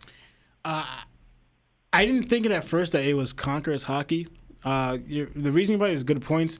I always thought, like, for example, because we already know, not only just Luffy does it, but Zoro does it too. When they fight, they put so much of their will into their fights. Probably more so than anyone else we've seen in the show, besides maybe where we're seeing a little bit of Shanks, right? But they fight with so much of their will into it that Ashura was really just a manifestation of Zoro's strong will to win this fight, right? Because both times when he used, when he fought against Kaku, he put a lot of what he had. He put his will into that. And then also when he fought Kaido, he put everything he had. So it's a manifestation of his will. To say that it was conquerors from the get, I'm still want to say, I would say that yet, even though like you bring out good points and I can see it. But I think it's like his will was so strong in it that it could as well been, but it was like just a manifestation of what he wanted to do in his attack. Because even though I remember even with Kaku, when you bring it out, is I remember when he just pointed the sword at Kaku, right? you saw before you even fully you started utilizing Ashura, you saw other blades and Kaku kind of backed up, like kind of scared, like what was that? You know, so that could have been Conqueror's right there, but I think it was like mainly, as simply worded, I worded, his will was so involved in it that it probably awakened a side of his Conqueror's that he hasn't used yet, and it could have been Conqueror's or just a strong manifestation of his spirit in that fight, in that attack, which we saw later on with Kaido. All right. Yeah. And then Go ahead. No, I was gonna say, in the manifestation of like cloaking your body with, like how people do it with Haki Harding, doing that with Conquerors, that is interesting, you know, like because we already see, like, to me it's like also like we're saying that's awesome, because like if they're able to do it with their fist, why not their whole body? I'll say this: it's not canon, but Bullet was seemingly doing that when he was fighting Luffy, because the color scheme that they gave him for his Conquerors was that dark blue, and then when he used Haki, it was regular black, and then at one point it turned dark blue, and he covered his body with it. And so I don't know if that's not canon, obviously, but there is at least an element of Oda thinking of that. No, so. And yeah, to me, that would make you more durable. Before I let you go, again, just to add to it, like what you said before, I believe Conquerors, you're able to cloak your body with it. It will make not only your attack stronger, but also make you more durable and also lessen the power of the attacks you're getting hit with. But also, again, what we were saying before about, like, we already know how Zohans, for example, are hard to put down because they're Zohans. And then the stronger the Zohan is, or between regular Zohans, ancient, and mythical, the higher it goes up, the harder to put down. But to me, it's like if you're a Conqueror, you're more than that. Like especially you're such strong spirit and dominant spirit. You're less likely to get put down because your spirit's so strong to really take you out. So I believe that plays a factor. And I believe we saw that with Odin, and we saw that with Zoro, and we see that with Luffy all the time. The same way Luffy was able to take what should have killed him on Thriller Bark, that nothing happened. Zoro's Conqueror's spirit is what made him survive that. Odin, the boiling. His Conqueror spirit made him survive that. Luffy taking 10 years, and other things. His Conqueror spirit made him survive that. You know, so I think like you're onto something with that. What do you think? Yeah, for sure. I mean, that's the thing. That's what Haki is. It's of the spirit. You know, it's willpower, manifestation of your will. So to me, like Conqueror's Haki, which is the Supreme King, it would make sense for it to manifest, like if you could form it, like not only coat your body in it, but also form your spirit, like form almost like this avatar or whatever, like, you know, almost like Susanoo or whatever, or Nine Tails cloak, whatever. That'd be pretty dope. Like, yo, I'm sorry for calling you out. Have I been saying Susanoo wrong this entire time, or are you saying it wrong? Because I'm like, you're saying Susanoo, right? Like from Naruto with they quote you. Yeah. And are you saying it right, or am I saying it wrong? Like I feel like I'm wrong now. You might be saying it right. You might be saying it right. I just hope Susanoo. Susanoo. All right, I was just checking. But hey, we really appreciate the call. I think this is your first time calling in, right? Well, definitely. No, this is my second. Yeah, was I here? I might have missed it. I don't know. Or maybe I just don't remember. It was the one with Parvision and Hit. And remember, I was the one who agreed with Hitting about Rob Lucci. Oh, yes. Terrence. I remember now. My fault, man. My memory's trash. It's absolutely trash. But we appreciate the call, man. Have a good night. You're welcome. Appreciate you. Yeah, that was a good one. I liked it. Have a good night. Appreciate you. All right, bye. Sorry, everyone. Zoan, I keep saying. Hey, don't attack my bro about his pronunciations as I attack other people about their pronunciations. Don't do that. That ain't right. Okay. Oh man, I don't even know why I say it. Because I look at a word and I think, oh, that's how you say it. I just say it. Who gonna check you, bro? The chat. It's Chad. Mark, we got no other calls? Oh, wow. Yo, y'all don't want to talk today? Because Larry not here. That's crazy. It's crazy. Y'all don't want to talk to us. It's all right. It's all right. We got Par Vision in the chat. What up, Par? I think Par, you just dropped, right? I haven't been able to watch no videos recently. I know Hidden just dropped too, Par dropped, Dak dropped. Everybody dropping. I gotta record, man. Yeah. I need to record. I got some videos. I got some stuff to cook up.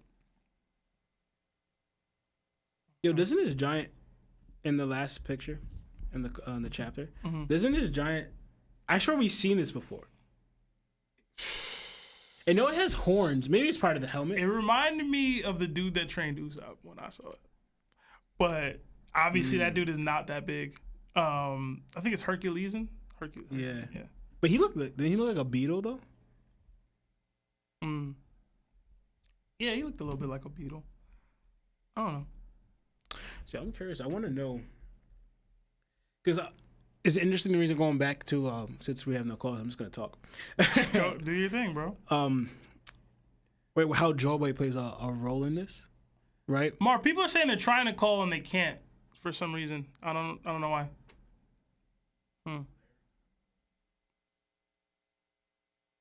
Is there somebody before it? You take Larry's. It's cool. Oh snap! I forgot. Did we just get a super chat? We did. It didn't come through yet. Okay. But yeah, I guess I'll read that before I get into the call. All right.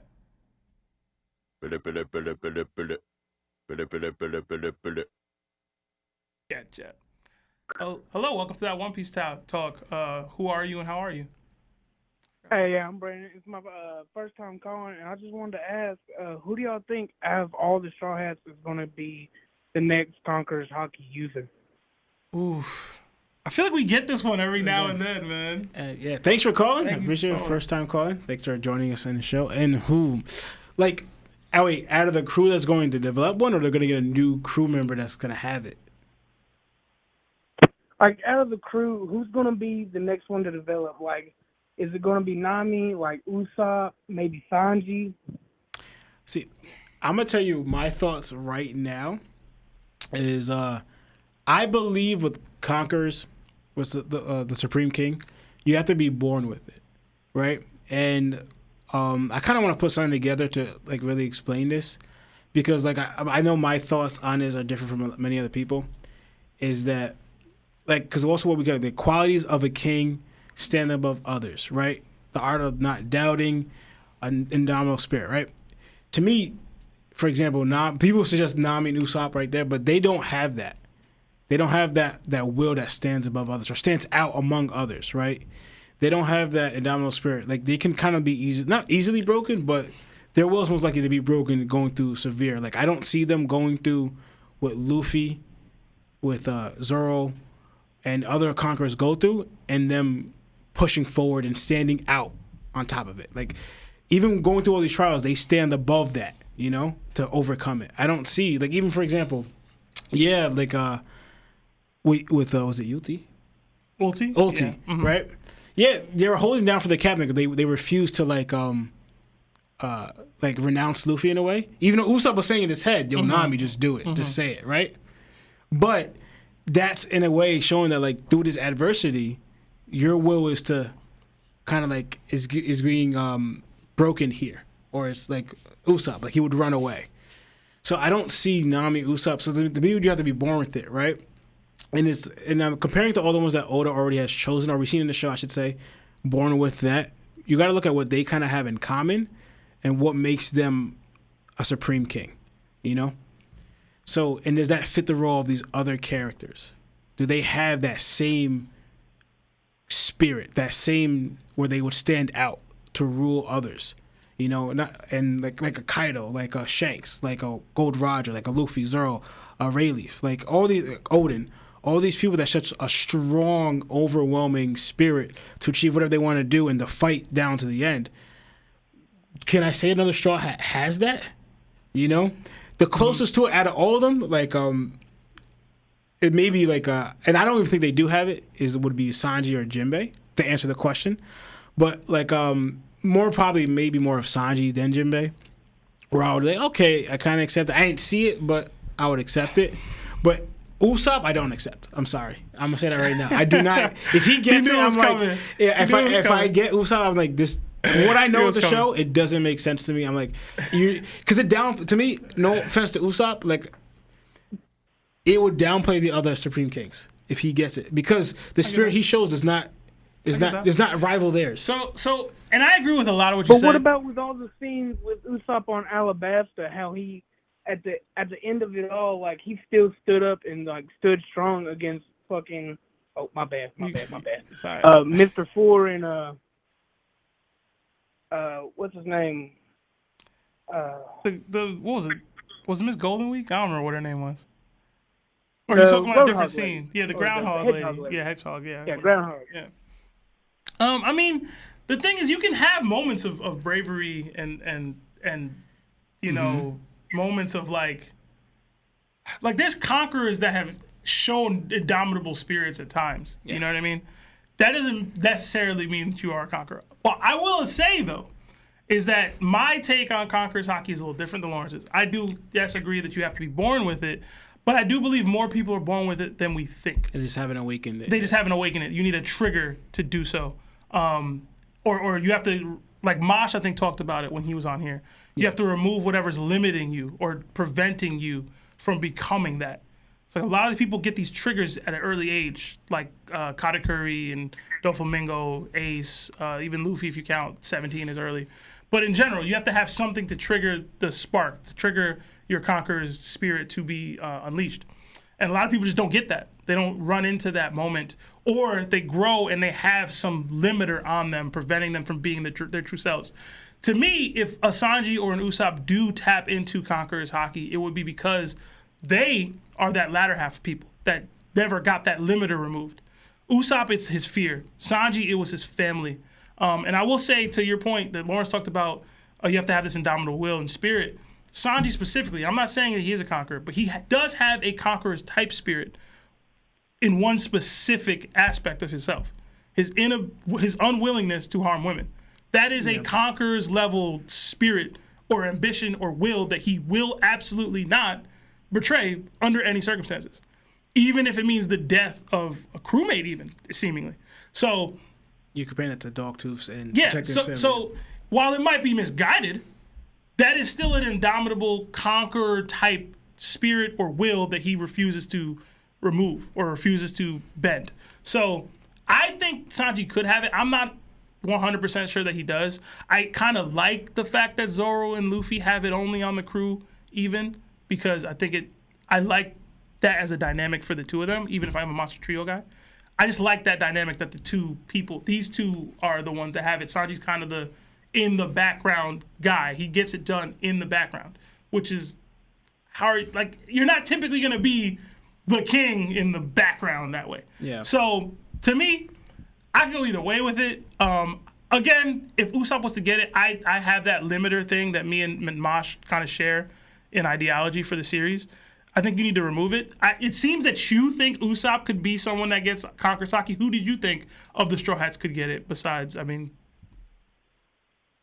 think Robin could be the next one that gets it, because I feel like that's what Oda was hinting at in the Black Maria fight. Okay. So to me, on some level, you can't. The reason why I like that it's just Luffy and Zoro is you can't have too many people having it either. I think it kind of diminishes how great the like, what's the word I'm looking for? The characteristic is. It diminishes how special it is if we got 5 people in one crew with it. And again, this is another thing that me and the twins have talked about, and I think we talked about on this podcast before. The reason why Luffy's crew works so well is because they don't have too many conquerors on it where they're going to butt heads with Luffy. Zoro is that rare diamond in the rough, rare person, one of the trillion people that acknowledges Luffy as his captain, because they have this, and I think Morge has a video on it, there's like a non-compete clause for the goals that they're looking for. And then he's merged Luffy's goal into an element of his own goal. That is so rare. How many conquerors are going to do that for you? If it's going to be anybody, Luffy could do it, but how many people are going to be in the crew and go, okay, I have my goal, which is a conqueror thing I have to do, but like I'm also going to prioritize this other person's goal over my own. And that's what makes Luffy special. But in general, it's harder to see that in the world of One Piece because everybody's so strong-minded and goal-focused for themselves. Like, especially, like Lawrence talked about, with the conquerors that we've seen. Katakuri was steadfast on protecting his family no matter what. Doflamingo was steadfast on achieving his goals no matter what. Whitebeard, same thing as far as protecting his family and having a family and protecting it and fighting and freeing Ace. Ace making sure nobody disrespected him or his father or hurting Luffy. Like, there's the way conquerors are, they're gonna put their goals above the other conqueror. Now you can speak to Luffy as a captain for this, but it's like even with Ace and Whitebeard, his inability to let somebody disrespect Whitebeard made him clash with Whitebeard. You get what I mean? Yeah. Like, it's something Whitebeard even talked to about with Oden. We've talked about this a lot before. Yeah. Mm-hmm. Whitebeard said, you have too many, you're a conqueror, you're this kind of person. People like you can't listen to other people. It would be weird if Luffy, just because he's the MC, has like 4 or 5 of these people that you're not supposed to have on your ship, just on the ship. And we haven't gotten that much allusions to some of the other crewmates having it.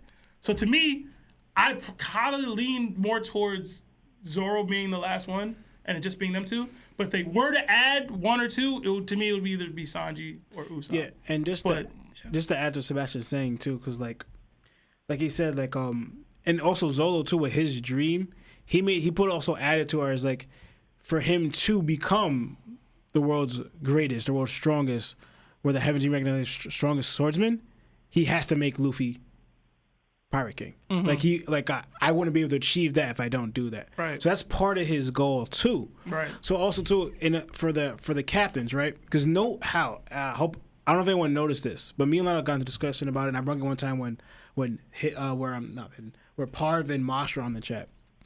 There's a reason why. Like, if you look at it, the crews that had other conquerors on their crew was Gold Roger, Rayleigh, right? And then we have Luffy and Zoro, right? And we don't really see other crews necessarily like that. Yeah, we have Rocks, but that crew kind of broke up. We have Whitebeard in a way, but Oden wasn't really officially a part of that crew. And then he also joined Gold Rogers, right? But it's special for a conqueror to gain another conqueror with them. You know, like they're viewed as partners. That's what they speak so highly for Gold Roger, speak so highly for Luffy. And that's the whole thing is like, not many people could gain conquerors are going to follow you.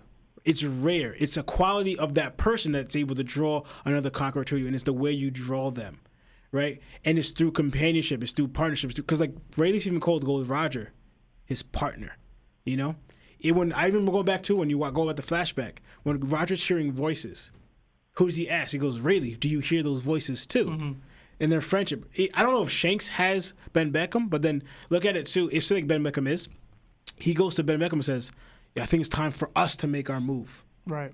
We're going after One Piece. Yeah. So it's the difference between the right hand man, the closeness of it, you know? So like that's why we think of Kaido.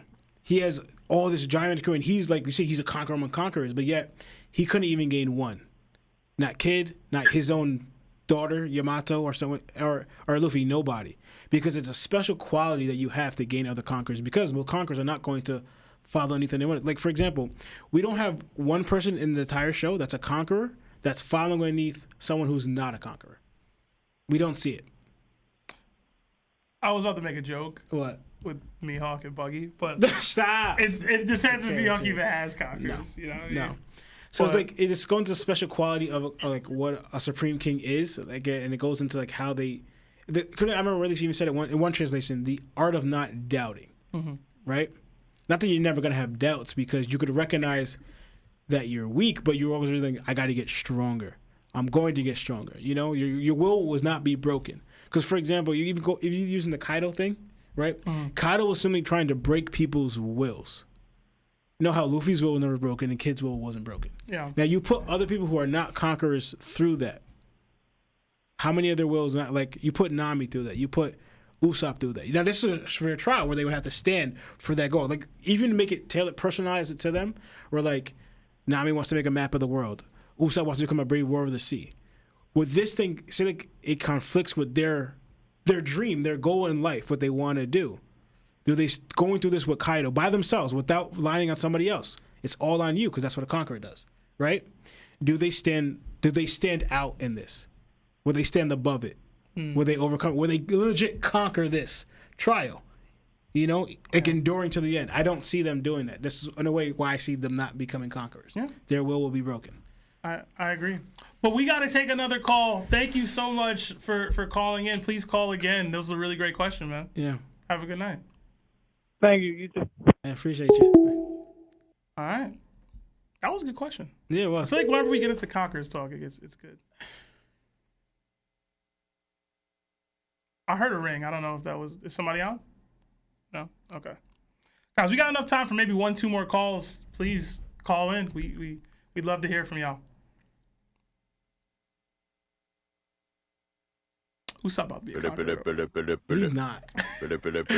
I wouldn't understand it. It wouldn't make sense to me. I wouldn't understand it.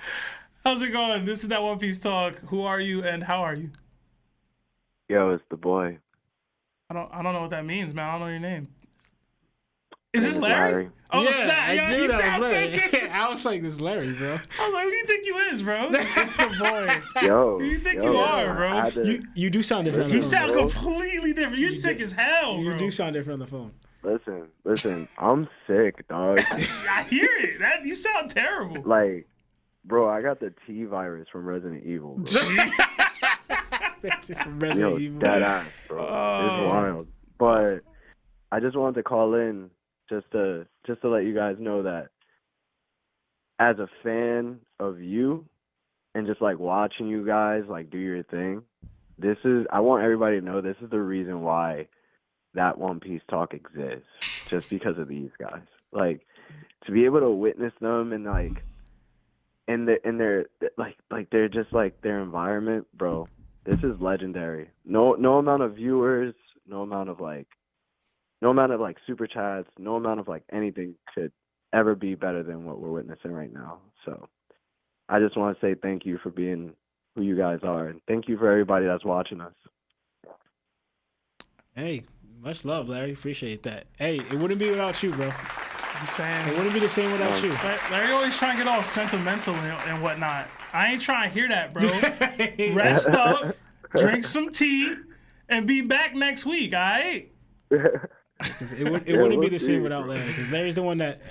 Because as much as we love One Piece, honestly, without Larry like getting us to do it, I don't know if he would have did it, without him. Yeah, it probably never would have happened without him. Because we were, we're talking amongst each other, but Larry's like, nah, let's share this with the world.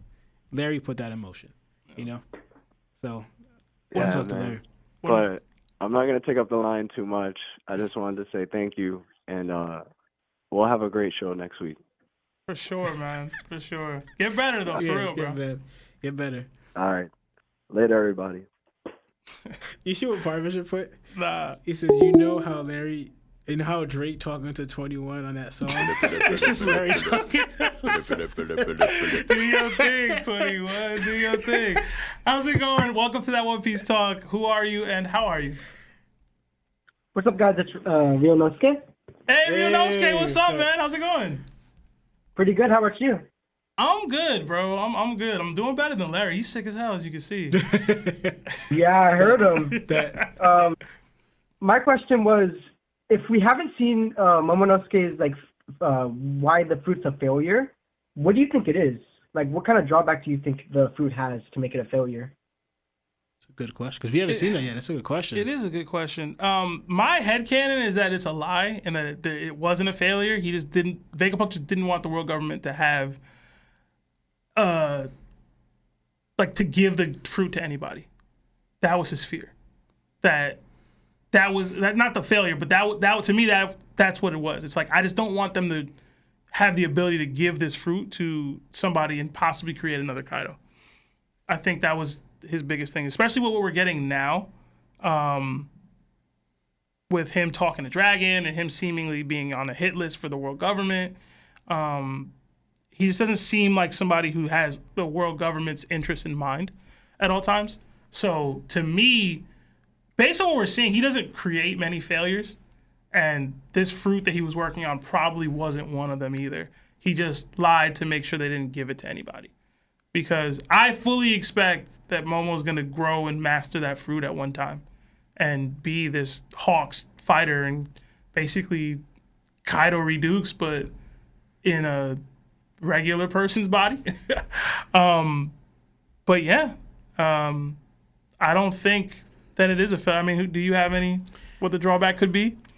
Honestly, that's a good question because I'm thinking about it because we haven't seen a failure, but I'm going to go something like interesting. What if it has to do with the awakening? Like the awakening aspect of the fruit. Now, I don't want to go with like the simple term, like it can't be awakened. But let's say like, all right, if you try to awaken that fruit, there's a bad side effect. Like it makes me think of like not say you die, but say like Chopper. You know how Chopper was able to like you're able to calm him down if you throw him in water. Because we don't even know, are they weak in the water as well? Because to me, you want to take that defect out, right? I don't know if he did that, right?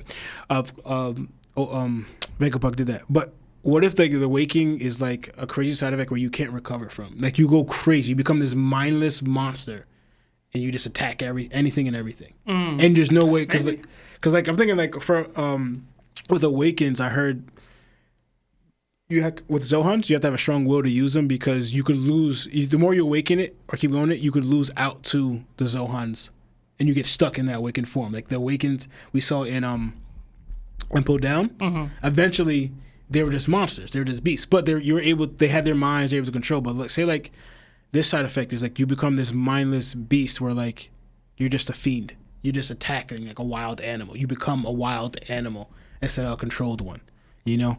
I was thinking more like maybe not so much that, but I'm trying to tailor around maybe the fail has to do with the awakening, that you can't draw it the way you can draw its true powers. Because also too, with the even shark thing, Vegapunk, he was struggling with showing the natural characteristics, the natural instincts of that shark, right? It still kept doing whatever it wanted. You couldn't really control it. What if that factored into the Zohan ability, the dragon one? That it'll go back to being this wild dragon.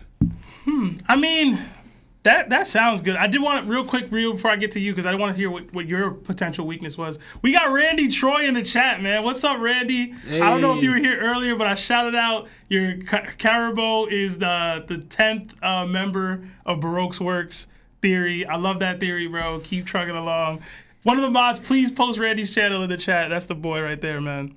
But Ryu, what do you think the weakness could possibly be? I'm really curious what you might have cooking. Also, Marv went to the bathroom, so we might run for a little longer than normal. I'm kidding. Go ahead, Ryu.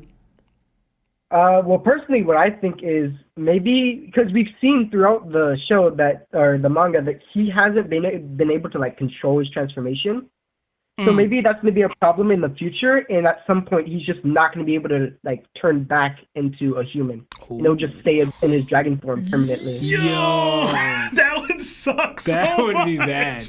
See, the thing is, they talked about Momo in the future as like the greatest shogun of all time or whatever. So it's like, if he had that kind of a drawback, that would be wild, yo. And maybe he could get like slain by like Ryuma's descendant, and maybe Hunters is like, Monsters isn't. No, I'm kidding. That means he wouldn't be. His thing is that I can't use this ability that I've eaten out of hunger any longer. Like I gotta rely on my own strength because, like you said, if he goes into it, the potential of never being able to turn back into human. That's actually a dope theory. Dude, that would suck though. Like Momo don't deserve that. Momo don't deserve that, man. He's been through enough already. Oh, I like that. I like that. Probably better than my awakened one. That would be pretty wild. But all right, thank you so much for the call, Ryu, man. It's good to hear from you, seriously. Yeah. But yeah, thanks for the call. Have a good night, man. Appreciate it. Yeah. See you guys later. Yep. Have a good one, man. Oh, somebody's spamming in the chat. It's sexual. What? it's like one of those bots that tried to get you to do things you're not supposed to do. I don't see it. Marv, do we have any more calls coming in? No calls? Okay. I have time for one more call. There we go. Hey there, welcome to that OnePiece chat talk. Damn, I keep messing up the transition. That OnePiece talk. It's Sev. Who are you and how are you? Yo, I'm Cloud. I've just been watching for a while. I haven't really been engaging in the chat or nothing. But I got a question. So, like, you know how hockey, like, nullifies the effects of devil fruits? Mm-hmm. Do you think that, like, Luffy could, like, do you think, like, when he goes into his awakened state, you think his hockey can improve so much that it doesn't affect his, like, body, you know? Like, can he improve his hockey to the point where he's not affected by... What was the... I'm trying to get... What was the question Like, again? okay, Yeah. okay, so, like, you know how, you know, mythical Zoans, like, in their awakened states, they, like, can get lost in them? What if, like, Luffy can improve his hockey so much that it could, like, potentially, yeah. I think that's what would be required for you to go awakened, like fully awakened as a Zoan. You'd need to have some sort of hockey blossom to not be affected in that way. And the nature of the fruit already blended with what Luffy was about. So I think he was, I don't want to say lucky, but he was fortunate in that light. Because Luffy didn't awaken until he split the sky with Kaido. Like, you know what I mean? He wasn't capable of awakening until he reached this, like, top tier level of hockey usage with Conqueror's hockey even. So, to me, that makes perfect sense. I don't know about you, Law. One, I'll say hockey is like I want to say it nullifies people's abilities. It like makes you, for one translation said it allows you to access their true form and able to hurt them. So Luffy's like hockey being where he won't lose out to his awakening. Is that what it is? Yeah. Yeah, I definitely believe that because like the whole thing is like Luffy's hockey's supposed to be, especially him, special, right? Like it'll be crazy. Like he doesn't overtake those 10 years, but he gets overtaken by his ability. But granted, yes, this ability is a special ability. It's the Nika fruit, like you know. So and then usually with Zoan abilities, you're kind of like battling it every time you go into your awakened form. You use it where it can overtake you. But I think it resides with Luffy so much that Luffy's hockey is supposed to be on another level, especially able to rival Kaido's and all these other people, that he shouldn't have a problem with it. Like, you know, his hockey is developing so fast and so strong, and Rayleigh even said he has such a natural talent for the Supreme King or hockey in general that it allows him to just excel the way he is.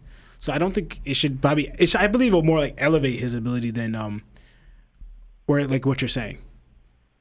What do you think? Right, because like I know like some people can get lost in it, like we saw in Impel Down. Yeah. All right. No, yeah, because like I feel like those were the ones like anyway. I'm call them. I'm gonna say it, yeah. They was weak. Yeah, pretty much weak-willed was ones too weak where for that. they couldn't take the Zohan, and that's interesting because like with that like it's like the Zoans. I said Zohans again. Zoans have. I'm trying, guys. Have a will of their own. So you're battling against that. You know, you're fighting against that every time you use it. I believe Luffy's hockey is legit too strong for, even though he's facing this ultimate fruit because it's supposed to be like a god, but Luffy's Supreme King or hockey is too strong to be overtaken by it. So why don't you think Kaido went into his awakened state? That honestly, he's soft. No, that's to me. It's to me over Kaido. He probably didn't think he needed to. There's probably a better answer than this, but Oda missed. Yeah, that's as high as I'm. That's really it. But man. honestly, I'm gonna say this right now. Besides from those ones in Impel Down, Luffy is like the only Zoan we saw the awakened form of their Zoan ability. And that's the only one. And I don't know what Oda was doing with that. I don't get it. And now I feel like Larry because now I'm ripping Oda. And that's terrible. But thank you so much for the call. Yeah. Hope you have a really great night. That was really interesting to think about. I was really trying to rack my brain as to what it could be. But yeah. I really appreciate the call, man. Good call, good question. Yeah, you guys have a good night. Thank you. You too. Marv, no more calls. I got to read these two super chats before we run. We got a $50 super chat from our guy, James Hudson. Hey. It says, my hockey is too weak to get a call through. So I want to know who you think is the most dangerous woman to mess with in One Piece. I say Makino, and it will die on this hill. Do you remember who Makino is? I do. She's definitely up there just because of the people that care about her. Shanks, Garp, Luffy. It's Sabo. It's a lot going on there. But I think you still gotta give it a Big Mom, right? If she's alive, if she's dead, maybe Boa. Wait, I guess maybe whose perspective? Because it could be Robin's. This perspective is Strength it plus? could be Robin's even. Yeah, It could be Robin. Because then it's Revo's and the Straw Hats. Straw Hats, and also what she's able to do. Yeah. With reading wise and everything, like it's the most it's all dangerous. Perspective to me. But Robin's Also, probably the answer. And to me, the top three, you have to. I mean, Makino is probably a good shout out, but the top three is no order, but Big Mom, Bo Hancock, Robin. Like that's, okay. You know. Yeah, that's fair. I might rearrange the order, but that's fair. I mean, no. But thank you so much, James Hudson. And our last super chat of the night, Juan Carlos Saldana says, Anel Priest time skip is Admiral level. We're going to have to end the show on that note because that was a very, very, very wild take. And He can't be. Just no. He lost to Luffy pre-time skip. How could Luffy wasn't nowhere near Admiral level? Juan, please tell me you're trolling. Proof of that is with Luffy fought Aokiji. You know, like I'm sorry. Adele fans are the worst. I'm saying. I hope he comes back though, but not yet. He's not unless he gets stronger. Oh man! But all right, great episode. Larry will be back next week, hopefully. Hopefully Lionel as well. Yeah, man. But we really appreciate you guys sticking with us and all the great calls we got today. We didn't get Aaron Taku. Aaron Taku. That's wild, man. Yeah, but not our regulars. Not our regulars. Larry wasn't here, man. That's what it was. But we got to end the show here, guys. We really appreciate everything. Be sure to like the stream before you go if you haven't already. And we'll check you guys out next time. And tune in Wednesday. Big stream coming. Jana.